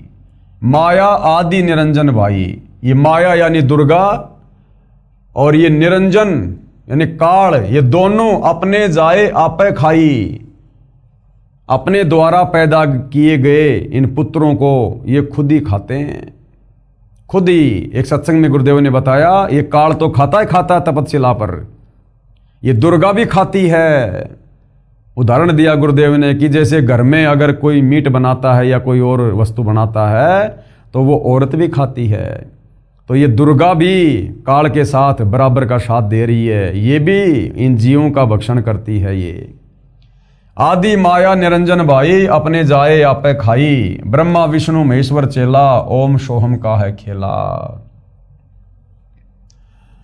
शिखर शून्य में धर्म अन्यायी। शिखर शून्य यानी 21वें ब्रह्मांड में ऊपर ब्रह्मलोक में ये धर्मराज अन्यायी रहता है। काल जिन शक्ति डायन महल पठाई, जिसने यहाँ पर अपनी पत्नी दुर्गा को सबके बीच में भेज रखा है अपने भोजन की व्यवस्था के लिए। 21 ब्रह्मांड में काल के आदेश से ब्रह्मा विष्णु महेश के द्वारा दुर्गा सारा सब कुछ ये करवा रही है। लाख गरासे नित उठ दूती। ये दुर्गा क्या करती है? रोजाना 1 लाख जीवों को मारकर काल के पास पहुंचाती है। और माया आदि तकत की कुत्ती, इसको कबीर परमेश्वर के दरबार की क्या कहा है? कुत्ती, यानी नौकरानी है ये उस कबीर भगवान के दरबार की, जो गलती करके यहां आ गई। सवा लाख घड़िए नित भांडे, रोजाना 1.25 लाख जीवों की उत्पत्ति करती है भांडे यानी शरीर। और हंसा उत्पत्ति प्रलय डांडे। ये तीनों चेला बटपारी, सिरजे पुरुषा सिरजे नारी। ये तीनों चेला, ये ब्रह्मा विष्णु महेश, ये भी ठग बताए। सिरजे पुरुषा सिरजे नारी, अपने बाप के भोजन के लिए स्त्री और पुरुषों की उत्पत्ति करते हैं। और खोकापुर में जीव बुलाए, शौपना बहिस्त बैकुंठ बनाए। खोकापुर में जीव बुलाए, 21 ब्रह्मांड के प्राणियों को शास्त्र विरुद्ध साधना में लगाकर भ्रमित कर दिया, और फिर कभी नरक में कभी स्वर्ग में उनको भेजते रहते हैं। यो अरहट का कुआ लोई, या गढ़बंध्या है सब कोई। ये 21 ब्रह्मांड अरहट का कुआ है, और इसके बंधन में हर कोई बंधा हुआ है। कीड़ी यानी चींटी, कुंजर यानी हाथी, और अवतारा यानी ब्रह्मा विष्णु महेश भी अवतार रूप में। अरहट डोरी बंधे कई बारा, यानी चींटी से लेकर हाथी और ये ब्रह्मा विष्णु महेश तक भी अवतार रूप में आकर अरहट की डोरी से बंध चुके हैं। जन्म मरण के चक्कर में रहते हैं ये। अरब अलील इंद्र हैं भाई, अरहट डोरी बंधे सब आई। अरब अलील बार तेरे इंद्र, जो देवताओं का राजा है, ये भी बार बार जन्म और मरण में आ चुका है। शेष यानी शेषनाग, महेश यानी शंकर जी, और गणेश्वर ये गणेश जी और उसके वो गण। ताही अरहट डोरी बंधे सब आही, यानी 21 ब्रह्मांड में कोई नहीं बचा है। जितने भी गण हैं, जितने भी देवता हैं, ब्रह्मा विष्णु महेश हैं, देवताओं का राजा इंद्र है, 33 करोड़ देव हैं, 9 नाथ 84 सिद्ध हैं, जितने भी हैं सब यहाँ पर जन्म और मरण में है, अरहट की डोरी से बंधे हुए हैं। शुक्रादिक और ब्रह्मादिक देवा, शुक्रादिक यानी सुखदेव जैसे ऋषि, और ब्रह्मादिक यानी ब्रह्मा विष्णु महेश। अरहट डोरी बंधे सब खेवा, कोटिक करता फिरता देखा, अरहट डोरी कहूँ सुन लेखा। चतुर्भुजी भगवान कहावे, ये ब्रह्मा विष्णु महेश 4 भुजा के भगवान हैं। अरहट डोर बंधे सब आवे, ये भी काल की अरहट की डोरी के जन्म और मरण के चक्कर में हैं। यो है खोकापुर का कुआ, ये 21 ब्रह्मांड क्या है? ये कुआ है, कुआ खोकापुर। और या में पड़ा सो निश्चय मुआ, और इसमें जो कोई सतलोक से गलती करके नीचे गिरेगा वो अवश्य जन्म और मरण में आएगा। या फिर ये पृथ्वी जो लोक है ये 21 ब्रह्मांड में कुआ है, यहाँ जो आएगा वो जन्म और मरण में रहेगा। तो भाइयों और बहनों, अब आगे इन सभी वाणियों का पूज्य गुरुदेव भगवान ने सरलार्थ किया है। चूँकि वीडियो ज़्यादा लंबा हो जाएगा, विषय बहुत ही गहरा और गहन है, धीरे धीरे हम इसको समझेंगे तभी हमारे को ये सदियों से वर्षों से उलझा हुआ आध्यात्मिक ज्ञान धीरे धीरे समझ में आएगा। तो जनता की अदालत में जो मामला चला हुआ है, श्री कृष्ण जी के वकील हिंदू धर्मगुरु और कबीर जी के वकील सतगुरु रामपाल जी, मुद्दा है कबीर बड़ा या कृष्ण। तो सारी बातें शास्त्रों से प्रमाणित करके बताई जा रही हैं, और जनता की अदालत में जनता को सृष्टि रचना से कबीर परमेश्वर जी की वाणी और आदरणीय गरीबदास जी की अमृतवाणी से ये बताया जा रहा है, साबित किया जा रहा है कि वास्तव में सृष्टि रचना क्या है, ये काल क्या है, दुर्गा क्या है, ब्रह्मा विष्णु महेश क्या है, क्यों यहाँ पर सभी जन्म और मरण के चक्कर में हैं, ये काल किसी को दर्शन क्यों नहीं देता, ब्रह्मा विष्णु महेश तीनों गुणों से युक्त करके काल में क्यों यहाँ पर सभी जीवों को कर्म बंधनों में बांध रखा है। ये सारी बातें आप और हमें अब युगों युगों बाद, सदियों बाद परमेश्वर रामपाल जी के कर कमल से लिखित पुस्तकों के माध्यम से, उनके मुख कमल से उच्चारित प्रवचनों के माध्यम से सुनने को मिल रही हैं। तो भाई और बहनों, ये अमृत ज्ञान है, इसका अमृतपान हमने अवश्य करना चाहिए और अपनी आत्मा का कल्याण उनसे उपदेश लेकर अवश्य करवाना चाहिए। ये मौका बार बार नहीं मिलेगा। तो जनता की अदालत में ये मुकदमा कबीर बड़ा या कृष्ण इसी प्रकार से जारी रहेगा जब तक हिंदू समाज के श्रद्धालु अपने सर्व पवित्र धर्म ग्रंथों में आंखों सच्चाई देखकर सत्य से परिचित ना हो जाएं। तो भाई और बहनों, आज की वीडियो में केवल इतना ही। कल फिर परमेश्वर की सेवा में हाजिर होंगे। तब तक पूज्य गुरुदेव भगवान हम सबको आज्ञा दें, आशीर्वाद दें, सद्बुद्धि दें, मार्गदर्शन करें। बंदी छोड़ सतगुरु रामपाल जी परमेश्वर जी की जय हो।